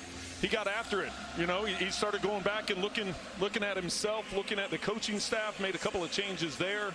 obviously revamped the roster a little bit, but wanted to go back to some of those physical practices, and that's what they've had in training camp. Harrison Butker kicks it off. Mario Williams on the return for the Rams across the 20, and he is buried at the 27-yard line. And now for the players to watch, brought to you by T-Mobile. Well, let's start with this defensive guru, this second first-round pick in Peter Woods, defensive tackle. He's going to be asked to match up with Chris Jones and block things up in the middle. Cooper McDonald, second season. Look for him to get some great opportunities here in the preseason. And Jaden Kennedy, he's had a really good training camp. I'm excited to see him once he gets in there, what type of work he's going to put in. Rams 1st and 10. Stetson Bennett, the quarterback. And he'll hand it off. And not much room to work with there for Jarquez Hunter. Call it a gain of 2. Steve Spagnuolo, the outstanding defensive coordinator for the Chiefs, back for another season. And it's a very different defense. He's talking about kind of getting to know these guys and putting the pieces together. Yeah, putting the pieces together, and I just was laughing because Chris Jones is coming off the field. They let him have one snap.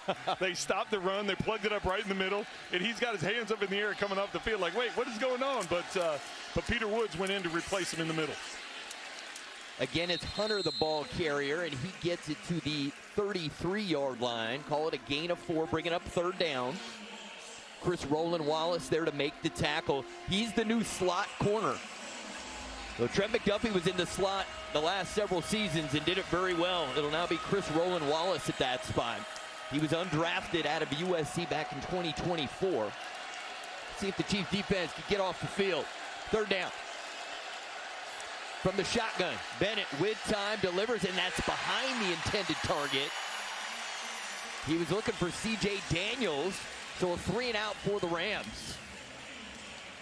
Well, 3rd down defense wasn't a strength of the Chiefs a year ago, and able to get them off the field here in this first possession.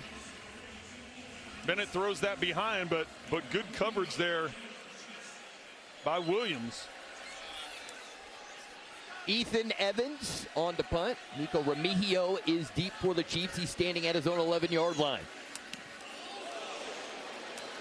Remigio from his own 10. Trying to get to the outside. Good return for Remigio and solid field position for the Chiefs. 56-yard punt, 18 yards on the return. And this will be our first look at Justin Fields in a Chiefs uniform in his 6th year out of Ohio State. Playing now for his 4th NFL team. He was the starter last year for the Jets, and at times it was a struggle really for the team, not so much for Fields. His numbers were decent. They're his numbers, just under 63% completion rate, the 7 passing touchdowns, and he's really a dual threat quarterback with what he can do in the ground attack. Kenneth Walker is the running back, and they're going to move Fields to his left, and he completes the pass. Jalen Royals makes the catch. Last year, a 4th-round pick out of Utah State.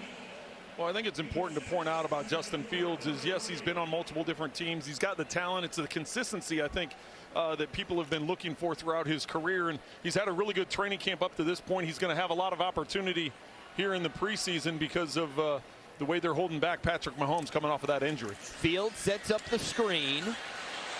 Rashard Smith making guys miss. 1st down and more for Smith. And he's dragged down at the 41-yard line. Big focus of training camp, the screen game. Looked pretty good right there. Well, and this is something that Smith does so well. We've talked about last year his ability as a receiver. That's what he was for a long time, and now trying to transition over to running back. Get the ball in his hands in open field. He's able to make people miss, and then he has that extra gear that a lot of people don't have, and he's able to pick up the 1st down. One of the things they really focus on this offseason, they want to get more explosive plays out of the running backs. 1st and 10. And they give it to Smith. And Smith on the left side gets it close to the 45-yard line. Call it a gain of 3 for Rashard Smith. Played his college ball primarily at Miami, but then finished his career at SMU, where he was a running back for his final season in college, but 3 years as a wide receiver at Miami.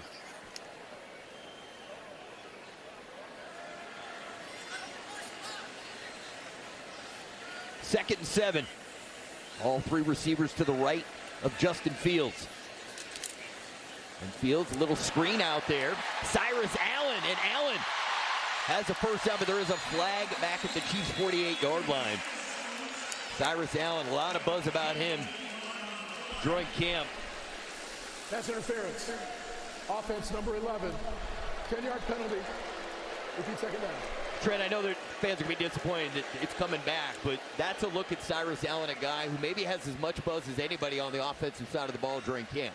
Yeah, he started off camp really hot the first couple of days and then had an injury and has been able to work his way back into the lineup and is going to have some great opportunity here.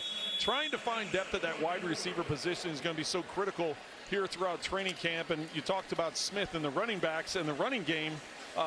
Really trying to find who's going to be number 2, 3, 4 behind Kenneth Walker. Getting some opportunities here with this starting offensive line. 2nd and 17.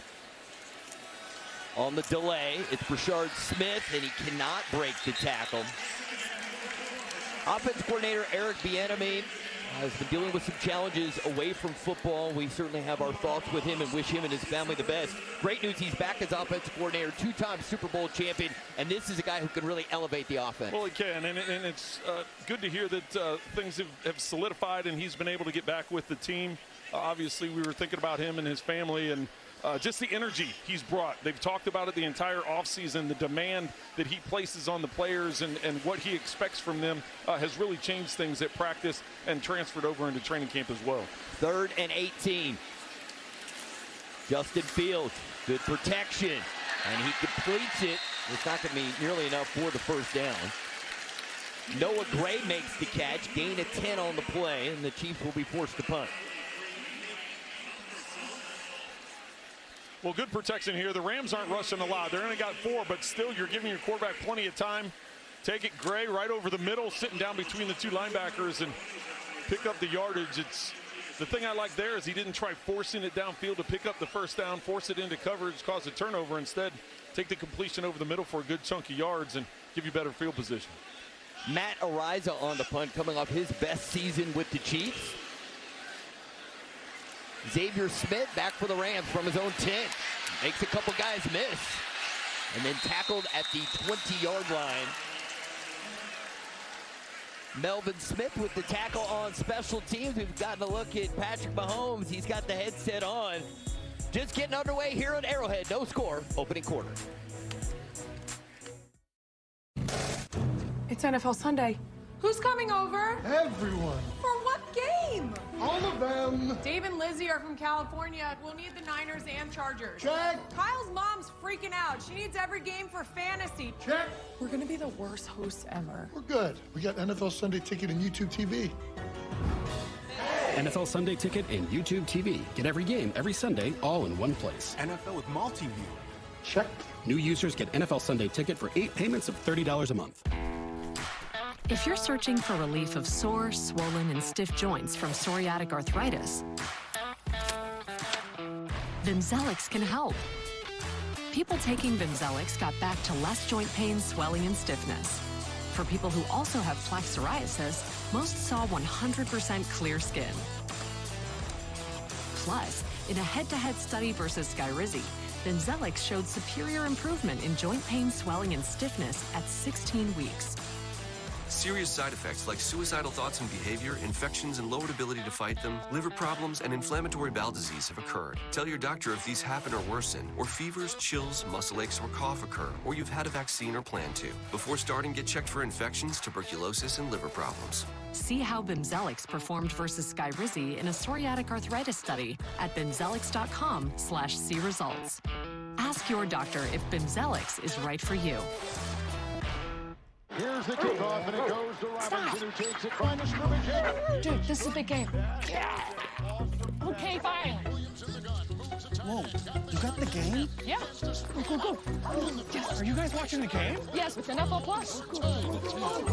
It's 4th and goal, and the clock continues to tick. Oh, no. What will they do? Get live, local, and primetime games on mobile with NFL Plus and keep the NFL in reach.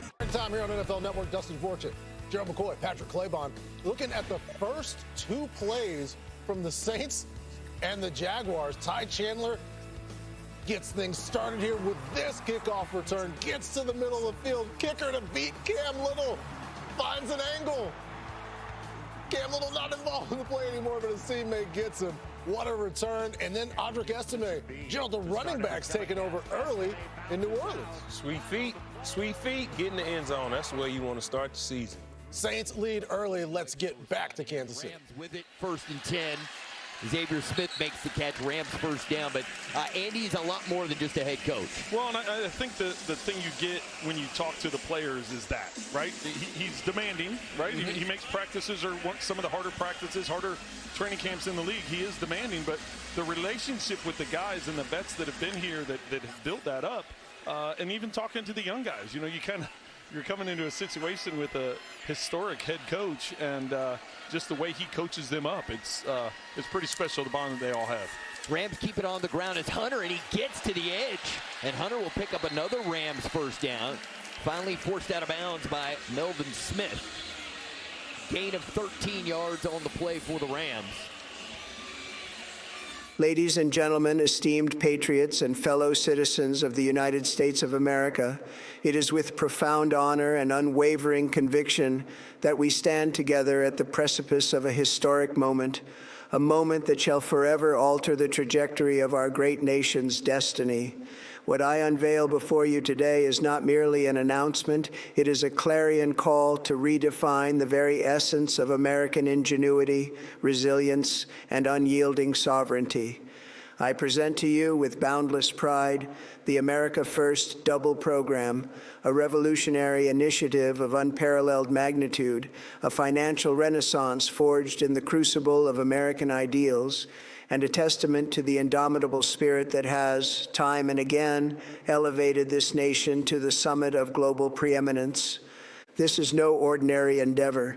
It is the grandest, the most sublime doubling program ever conceived by human ingenuity, a beacon of hope in an era clouded by uncertainty, a sanctuary of prosperity for those who dare to believe in the enduring promise of our republic.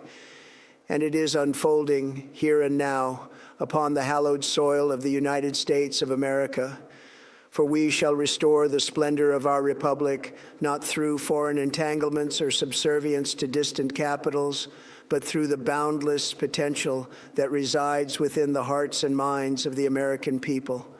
Today, we advance that legacy by channeling the most revolutionary force of our era, technology, to restore America's rightful place as the vanguard of global advancement. Once more, we shall elevate American ingenuity to the pinnacle of the world's admiration, a marvel so profound, so transformative, that all who witness it stand humbled by its elegance and brilliance. Let us confront the stark realities of our present moment with unflinching honesty. Across this land, hardworking Americans, those who toil from dawn till dusk, who build families, communities, and enterprises that sustain our great nation, are bearing the crushing weight of inflation, a silent thief that drains the vitality from their labor. The dollar, once the bedrock of global stability, now trembles under the strain of forces beyond our shores. And while the world clamors for solutions, too many offer only hollow promises or foreign-made remedies that serve distant agendas. Today, I declare, enough. We shall forge American solutions designed by American hands, for American hands, because the future of our republic demands no less. This is why we inaugurate the America First Double Program, a bold, unapologetic declaration that the time has come to empower every patriot with the tools to secure their prosperity, to multiply their resources, and to reclaim their financial sovereignty. No longer shall we be beholden to the whims of distant elites, to the machinations of foreign powers, or to the bureaucratic labyrinths that stifle progress. Today, we offer a path forward, one that is instant, secure, and equitable, a path illuminated by the steady glow of transparency and trust. By the simple act of noting QR code displayed upon your screens, you shall engage with a smart contract of peerless integrity, a creation forged not in the shadows of offshore servers or the opacity of distant corporations, but in the unyielding light of American innovation. Your contribution, whether in Bitcoin, Ether, or any other digital asset, shall be doubled with the precision of mathematical certainty, returned to you in an instant, as if by the invisible hand of providence itself. This is not mere speculation. It is the immutable law of this program, audited by the finest minds our nation produces, validated by the unbreakable code of the blockchain, and executed upon infrastructure as American as the soil beneath our feet. But why, you may ask, do we embark upon this audacious journey? Because the greatness of America is not an accident of history. It is the product of the unbreakable bond between a nation and its people. It is the unyielding faith of citizens who believe in the boundless potential of their republic.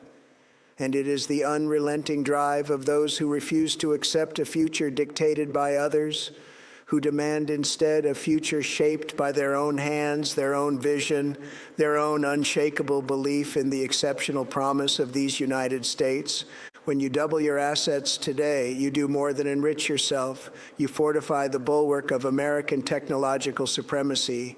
You send a resounding message to the world that the American people are not merely spectators in the theater of progress. They are the authors, the architects, and the arbiters of destiny. To China's digital yuan, designed to chain its people in surveillance and control, we offer a digital frontier of freedom. To Europe's labyrinth of regulations, suffocating innovation and strangling ambition, we present a path of liberation. And to the globalist elites who would dictate our lives from their ivory towers, we declare, the American people are awake, they are united, and they shall no longer be silenced. Consider, if you will, the monumental strides we have made under this administration, the revitalization of the Space Force, the rebirth of our military's unassailable strength, the dismantling of red tape that once choked innovation, the unleashing of American energy, the repatriation of jobs from foreign shores, and the breathtaking achievements that have once again planted the flag of human exploration upon the lunar surface through the Artemis program. These are not mere accomplishments. They are the harbingers of a new American epoch, one defined by boldness, by vision, and by an unrelenting commitment to lead in every domain that shapes the future. With the America First Double program, we extend that leadership into the digital realm, a realm where America shall not merely participate, but shall dictate the terms of engagement. Our smart contracts are not the work of faceless entities or the puppets of distant masters. They are the creation of American engineers, patriots who have poured their hearts into this endeavor, who have sweated over every line of code, and who have sworn an oath to uphold the values that have defined our republic since its inception. Every transaction is transparent, every validation is peer-reviewed, and every node that upholds this network is a volunteer, a teacher, a mechanic, a veteran, a parent, each bound by a shared belief in the enduring promise of America. This is not a fleeting opportunity. It is a clarion call to action, and time is of the essence. The program is capped, for greatness must be nurtured, not diluted. Early participation is the key to securing your place in this historic movement. For those who act swiftly shall reap the rewards of pioneers, while those who hesitate may find the door of opportunity forever closed. Let me address the concerns that linger in the hearts of the cautious. Yes, change is often met with skepticism. The naysayers once ridiculed real estate, dismissed the internet as a passing fad, and derided electric vehicles as folly. Yet, where would America be if we had heeded their warnings? We would still be tethered to the past, clinging to the shackles of convention while the world marched forward.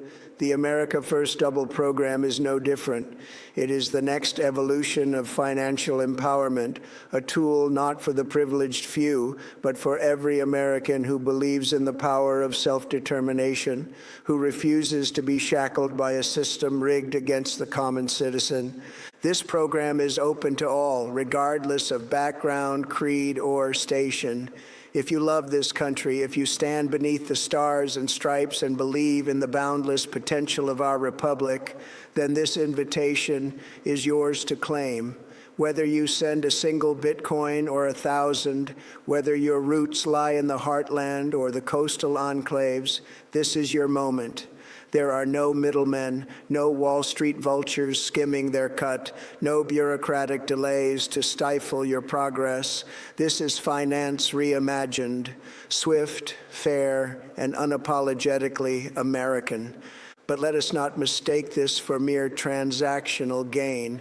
This is a renaissance of the American spirit, a reaffirmation that the power to shape one's destiny lies not in the hands of distant elites, but in the hands of the people.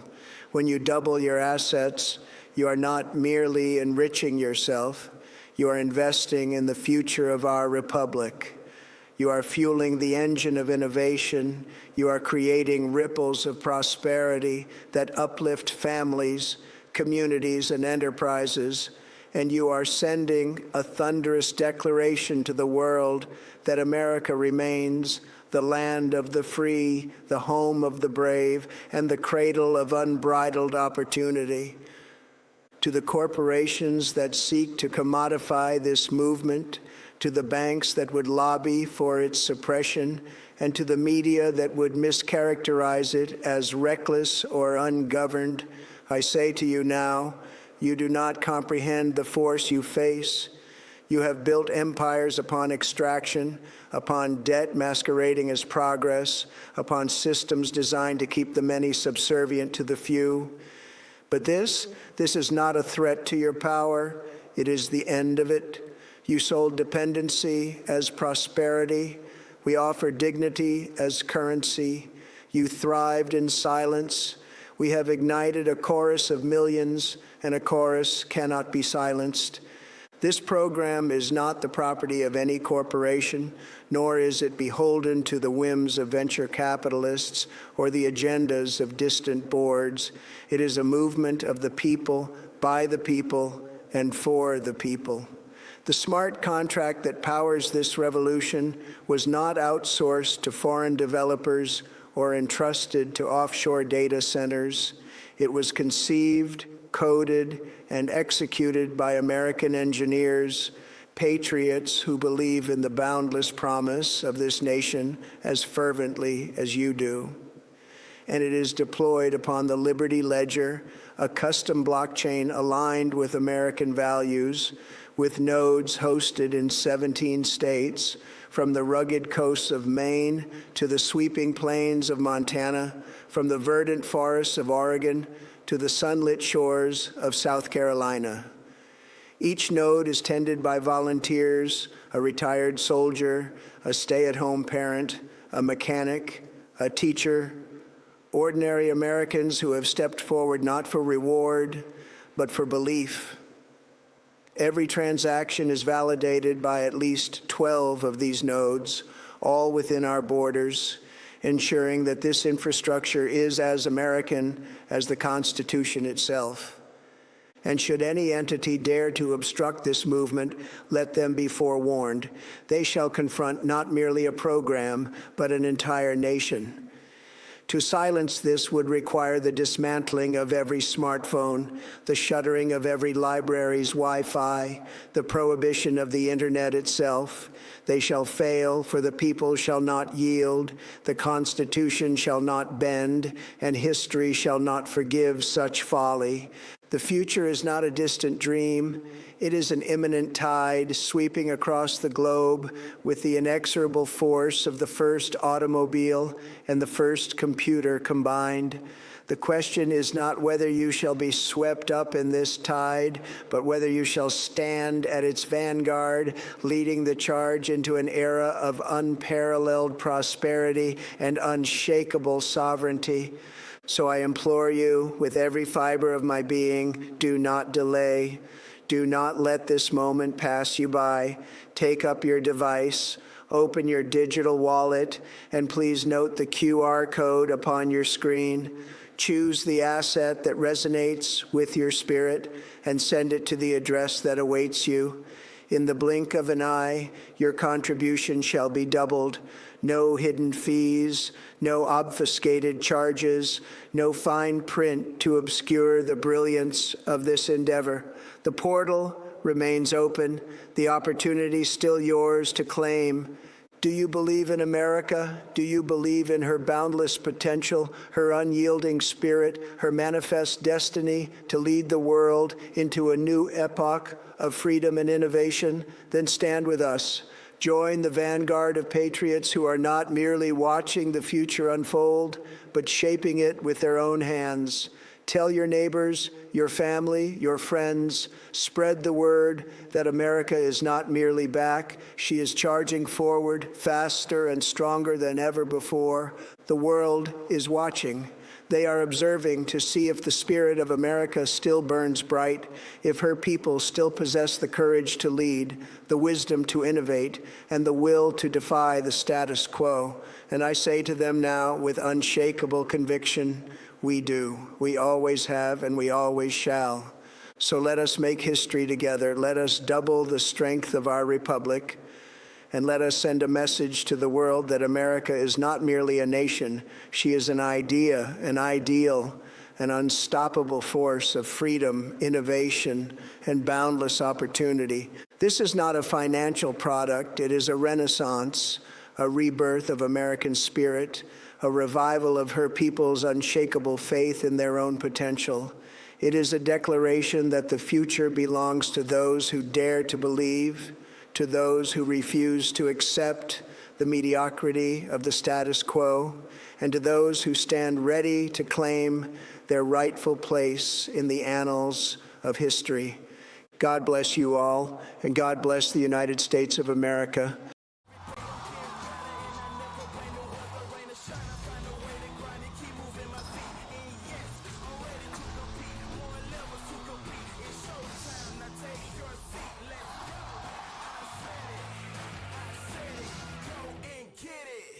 Strap in. Got a lot to talk about today. It's pretty rare to see that, so could we get it again? At what point do we just shoot him up the ranks and say, you know, we're playing? Oh, baby. Here we go.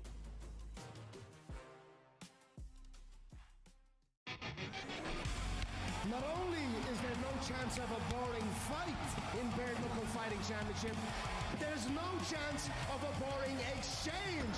Bare Knuckle FC is here. On NFL Network, looking back earlier today, brand new stadium open for the Bills and Josh Allen putting on a show. Gerald McCoy, it's Keon Coleman here for 6. Man, this is Josh Allen being Superman. When you open a new stadium, this is what you want to see. This is what the fans expect to see, and Josh Allen is going to continue to do it all season. Looking like he was in mid-season form in the opener today.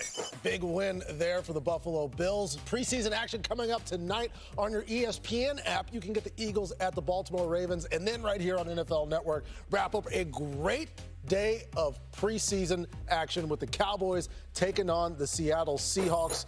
The defending Super Bowl champions open their preseason. We'll get back out to the Rams and the Chiefs. The Rams, a short game. That'll be the final play of the opening quarter. The 2026 preseason underway here at Arrowhead. This is the end of the first quarter. After one quarter here, Los Angeles leads Kansas City 3-0. We're just getting started. When we come back, the chairman and CEO of the Chiefs, Clark Hunt, joins us for our annual preseason chat.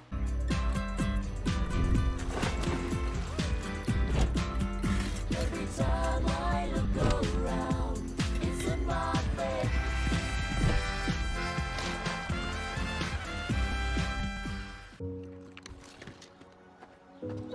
Oh, buddy, how can we make you feel better about this move? It's fine. I got it. Why aren't you friends with her yet? I have some tips on how to introduce them. You guys ready to meet your little brother? We got this. Yeah.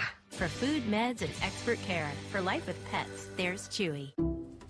Protecting what you care about is important to you, so it's important to Allstate. That's why we have a plan to protect just about anything, like this car and this awesome bike, this golf cart, It's protected. If it's important to you, it's important to us. You're in good hands with Allstate.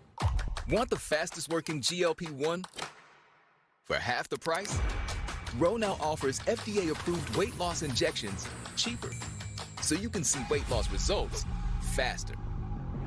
Lose 20% of your weight with a formula that hits not one, but 2 hormones for less hunger and faster results. Weight loss faster, confidence higher, price cheaper. See if you qualify at ro.co/TV. The NFL season comes early. This year it starts on Wednesday with the Super Bowl rematch in Seattle. It's showtime! Thursday night, the first ever game in Australia. Niners, Rams in Melbourne. We're the big dog in his life. Then Sunday brings week 1 to life.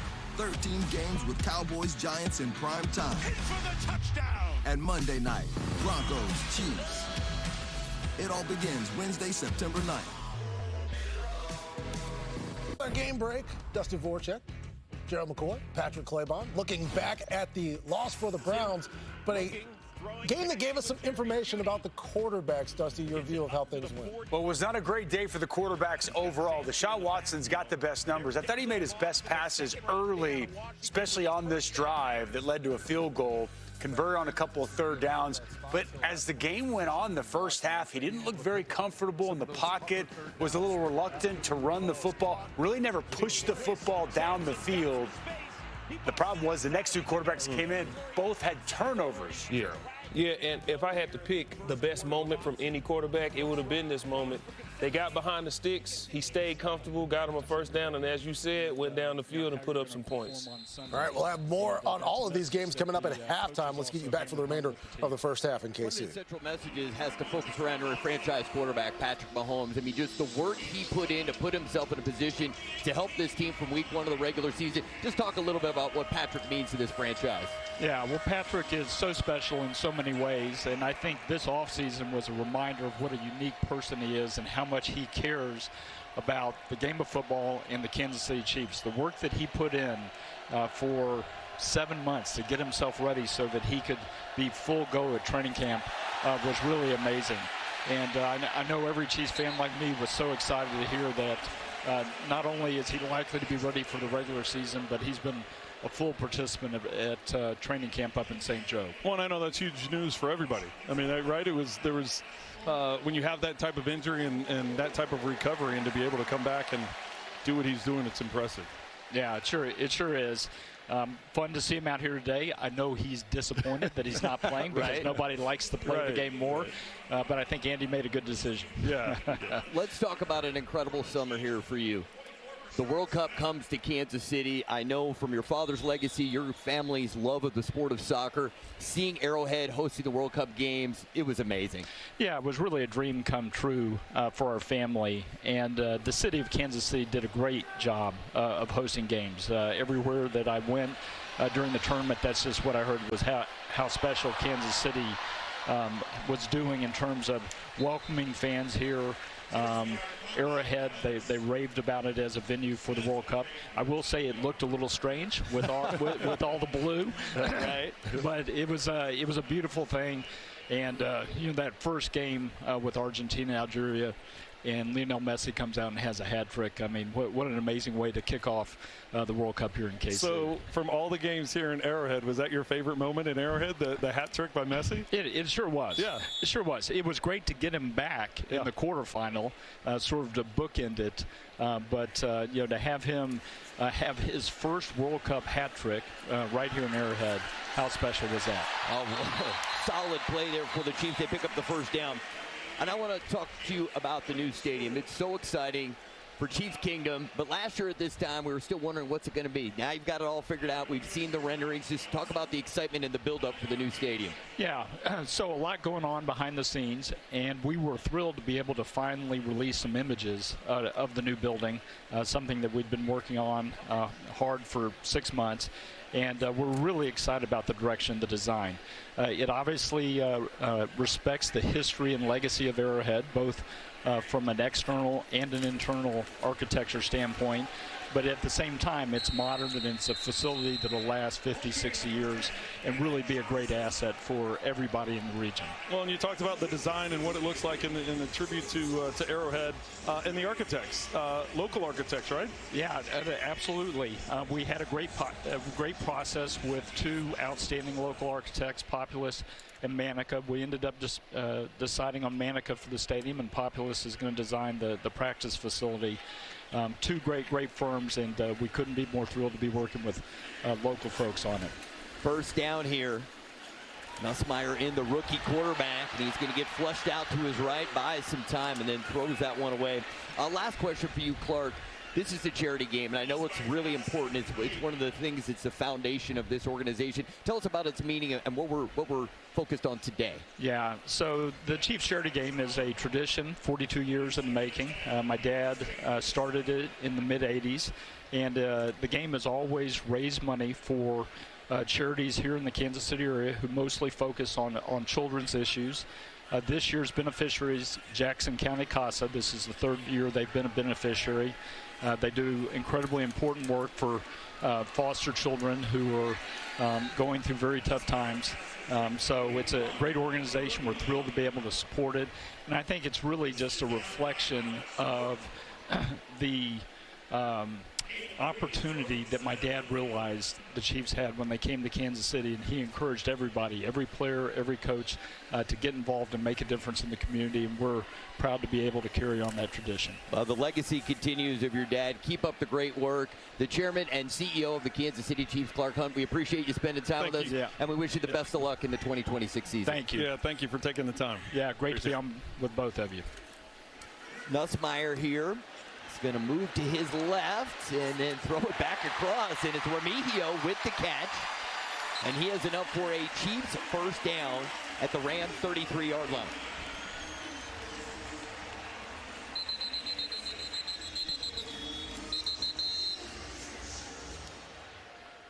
Gain of 17 on the play. We've got a timeout on the field. We have an injured player for the Rams. We will take a break. We'll check on the injured player. Rams lead 3-0.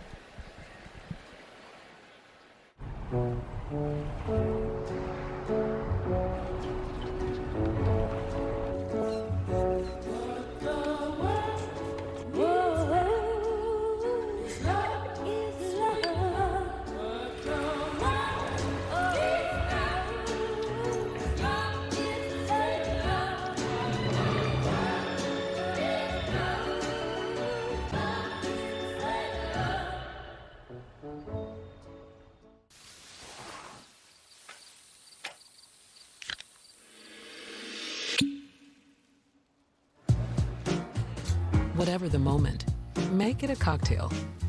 On the Rocks, bartender-created cocktails. Outback Steakhouse has a 3-course meal called the Aussie, Aussie, Aussie. Oi, oi, oi. With soup or salad, your choice of select entrees, and cheesecake for dessert. Oi, oi, oi, oi. It's three oys. 3 courses starting at $14.99 at Outback for a limited time. I was tired of being told no. No to my dreams. I had no idea if anyone would buy anything. This is so wild that I actually, from a dream, started a business. These eyes are Megan's. They've never met a pattern they couldn't make work. She's got an eye for setting trends, so they deserve frames that keep up with her style. She shops online for every look at americasbest.com. Hey, you're not packing your toys for the Super Bowl? Nah, they gotta hold down the fort while we're in L.A. Like Toy Story? Toy Story. The whole company's going. Let's roll. Let's go! We're never gonna make it! It would take some kind of unbelievable Super Bowl Hail Mary! That's not funny, Eli! To Super Bowl 61 and beyond. Back on NFL Network, Gerald McCoy, Patrick Claybon, Dusty Dvorak looking back at Jackson Dart, not seeing Jerry Ward. His teammate probably could have done a better job protecting him, Gerald. Yeah, you cannot do this with your franchise quarterback. What would you say, Dusty? That is a cuttable offense. Be careful if you're on the fringe with that kind of blocking. But Jackson Dart, after they took a look at him, comes back. How about the athleticism? Touchdown toss. Malachi Fields. Nice addition from Notre Dame. Big target. A lot of rookies making plays today. Let's look at some more as we get back to Kansas City. He's had an impressive camp, Ari. It really, every time he's had an opportunity, he gets in there, he's making quick decisions, gets the ball out of his hands, nice release. Been very accurate with the football. I think that probably the biggest question mark has been his size and if how durable is he going to be? How he's a little over 200 pounds, so it's so far so good. He's been able to do all the things they're asking him to do. When you get somebody in the 7th round, what are the expectations? And he's done great throughout camp. Emmett Johnson in at running back, the former Nebraska Cornhusker, and he gets it close to the 25-yard line. Trent, we had a chance to visit in person with Emmett at training camp this week. There's a lot to like about this young man. It really, it was impressive just hearing his story, hearing his family story, kind of his foundation of who he is as a person. Not only from an academic standpoint, as you take a look at his family up there in the stands, it really is, it's one of those, you're rooting for everybody, right? You want everybody to do well, but after being able to spend 20 minutes with him and yeah, you can understand why this kid's so impressive. Really impressive. Was an All-American last year for Nebraska. To give you a tiny bit of the backstory, his parents escaped Liberia during a civil war, and he said what really changed his life was he went back with his parents to Liberia, and he said it just changed his perspective on everything. And it's a beautiful thing that his family is here today. He gives his brother a lot of the credit for helping develop him, but he's a guy to keep your eye on, the 5th-round pick, Emmett Johnson. Well, you said All-American, but you got to remember he's academic All-American as well. I mean, he's was a great student while he was at Nebraska. And there he is with the football, the stiff arm, trying to get to the outside. Johnson inside the 10, and a late flag comes in. Brining stole the tight end, gave a great block on the outside, but let's see what the call is.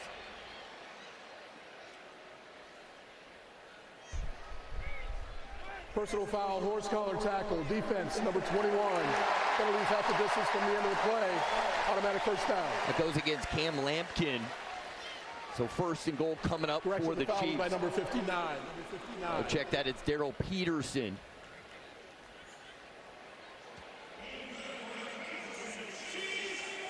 Oh yeah, family likes it. That's awesome. Yep. Exciting run for him. 10th play of the drive coming up. Well, since we're talking about him, why not get in the end zone right here? Give the Chiefs their first lead. That would be good timing. Hey, he understands television. Yes, exactly. 1st and goal at the 5. The toss to Johnson. Cuts it back. He's fighting. He's in. Touchdown, Chiefs. Flag on the play. This one might be coming back. Holding. Offense number 64. 10-yard penalty. Hunter Norzad guilty of the hold.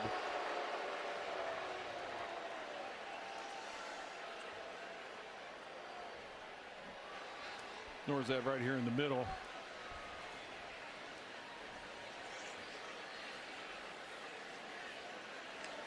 Didn't see a whole lot from that angle.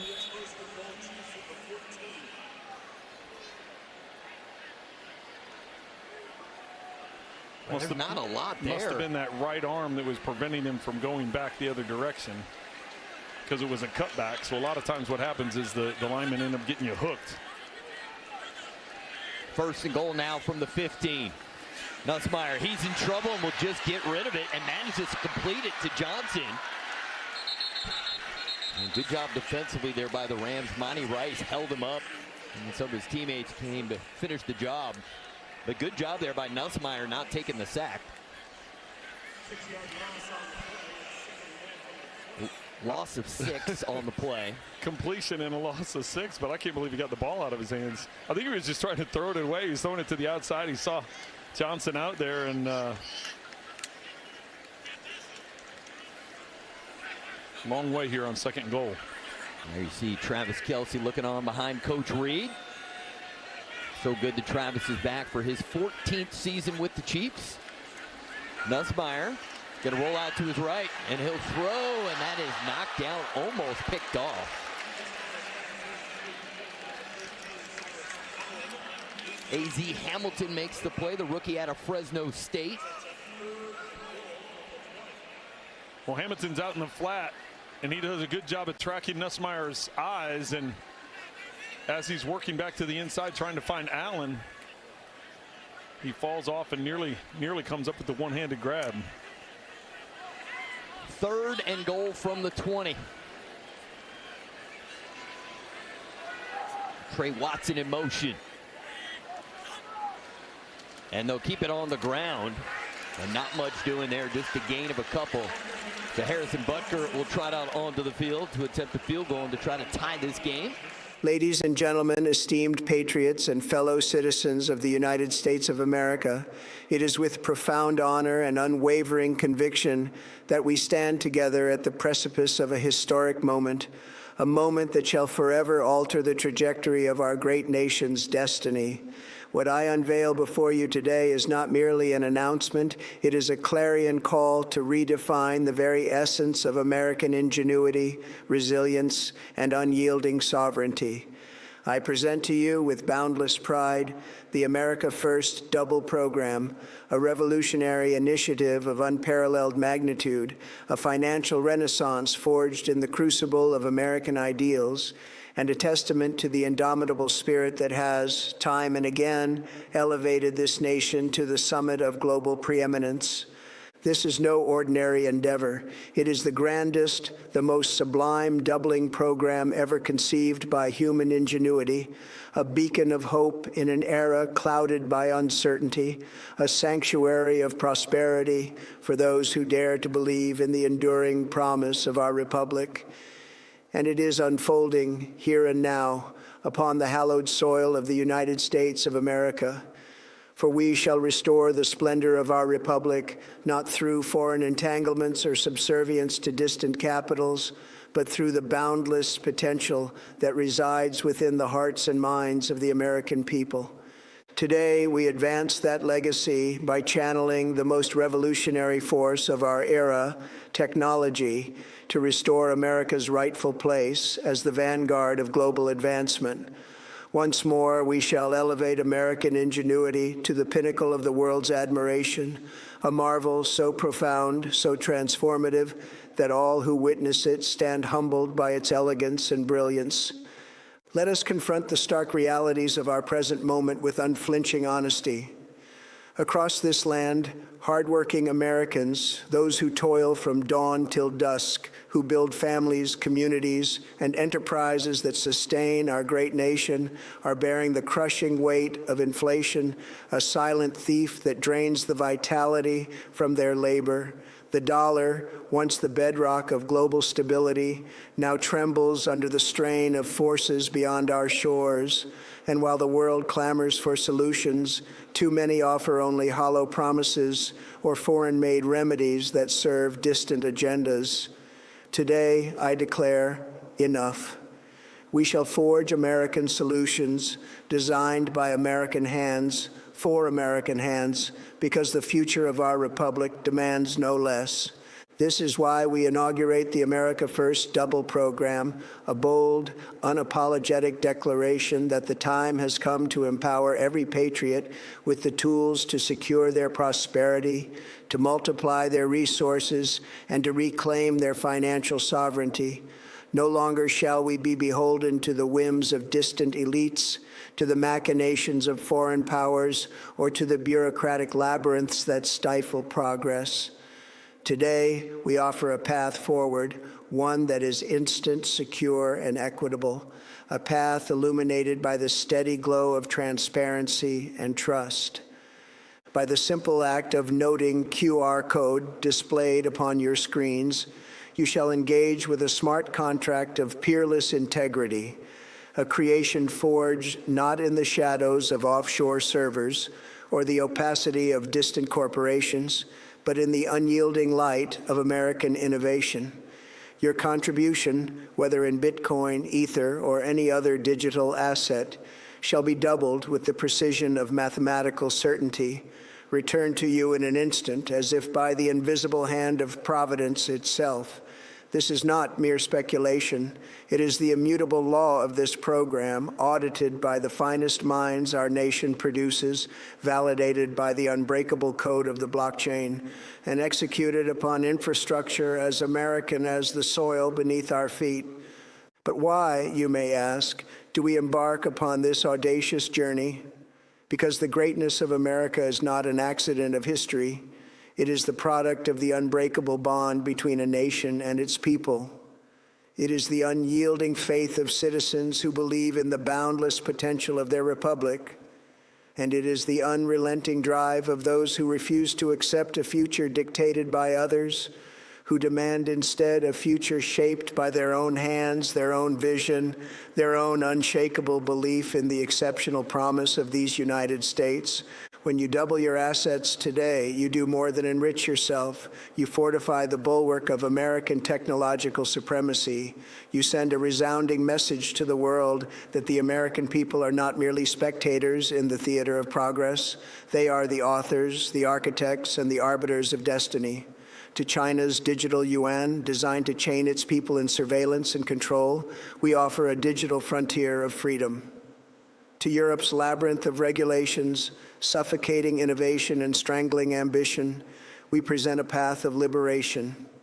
And to the globalist elites who would dictate our lives from their ivory towers, we declare, the American people are awake, they are united, and they shall no longer be silenced. Consider, if you will, the monumental strides we have made under this administration. The revitalization of the Space Force, the rebirth of our military's unassailable strength, the dismantling of red tape that once choked innovation, the unleashing of American energy, the repatriation of jobs from foreign shores, and the breathtaking achievements that have once again planted the flag of human exploration upon the lunar surface through the Artemis program. These are not mere accomplishments. They are the harbingers of a new American epoch, one defined by boldness, by vision, and by an unrelenting commitment to lead in every domain that shapes the future. With the America First Double program, we extend that leadership into the digital realm, a realm where America shall not merely participate, but shall dictate the terms of engagement. Our smart contracts are not the work of faceless entities or the puppets of distant masters. They are the creation of American engineers, patriots who have poured their hearts into this endeavor, who have sweated over every line of code, and who have sworn an oath to uphold the values that have defined our republic since its inception. Every transaction is transparent, every validation is peer-reviewed, and every node that upholds this network is a volunteer, a teacher, a mechanic, a veteran, a parent, each bound by a shared belief in the enduring promise of America. This is not a fleeting opportunity. It is a clarion call to action, and time is of the essence. The program is capped, for greatness must be nurtured, not diluted. Early participation is the key to securing your place in this historic movement. For those who act swiftly shall reap the rewards of pioneers, while those who hesitate may find the door of opportunity forever closed. Let me address the concerns that linger in the hearts of the cautious. Yes, change is often met with skepticism. The naysayers once ridiculed real estate, dismissed the internet as a passing fad, and derided electric vehicles as folly. Yet, where would America be if we had heeded their warnings? We would still be tethered to the past, clinging to the shackles of convention while the world marched forward. The America First Double program is no different. It is the next evolution of financial empowerment, a tool not for the privileged few, but for every American who believes in the power of self-determination, who refuses to be shackled by a system rigged against the common citizen. This program is open to all, regardless of background, creed, or station. If you love this country, if you stand beneath the stars and stripes and believe in the boundless potential of our republic, then this invitation is yours to claim. Whether you send a single Bitcoin or 1,000, whether your roots lie in the heartland or the coastal enclaves, this is your moment. There are no middlemen, no Wall Street vultures skimming their cut, no bureaucratic delays to stifle your progress. This is finance reimagined, swift, fair, and unapologetically American. But let us not mistake this for mere transactional gain. This is a renaissance of the American spirit, a reaffirmation that the power to shape one's destiny lies not in the hands of distant elites, but in the hands of the people. When you double your assets, you are not merely enriching yourself, you are investing in the future of our republic. You are fueling the engine of innovation. You are creating ripples of prosperity that uplift families, communities, and enterprises.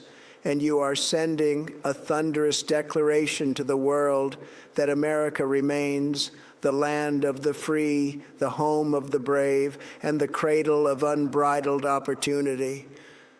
To the corporations that seek to commodify this movement, to the banks that would lobby for its suppression, and to the media that would mischaracterize it as reckless or ungoverned, I say to you now, you do not comprehend the force you face. You have built empires upon extraction, upon debt masquerading as progress, upon systems designed to keep the many subservient to the few. But this is not a threat to your power. It is the end of it. You sold dependency as prosperity. We offer dignity as currency.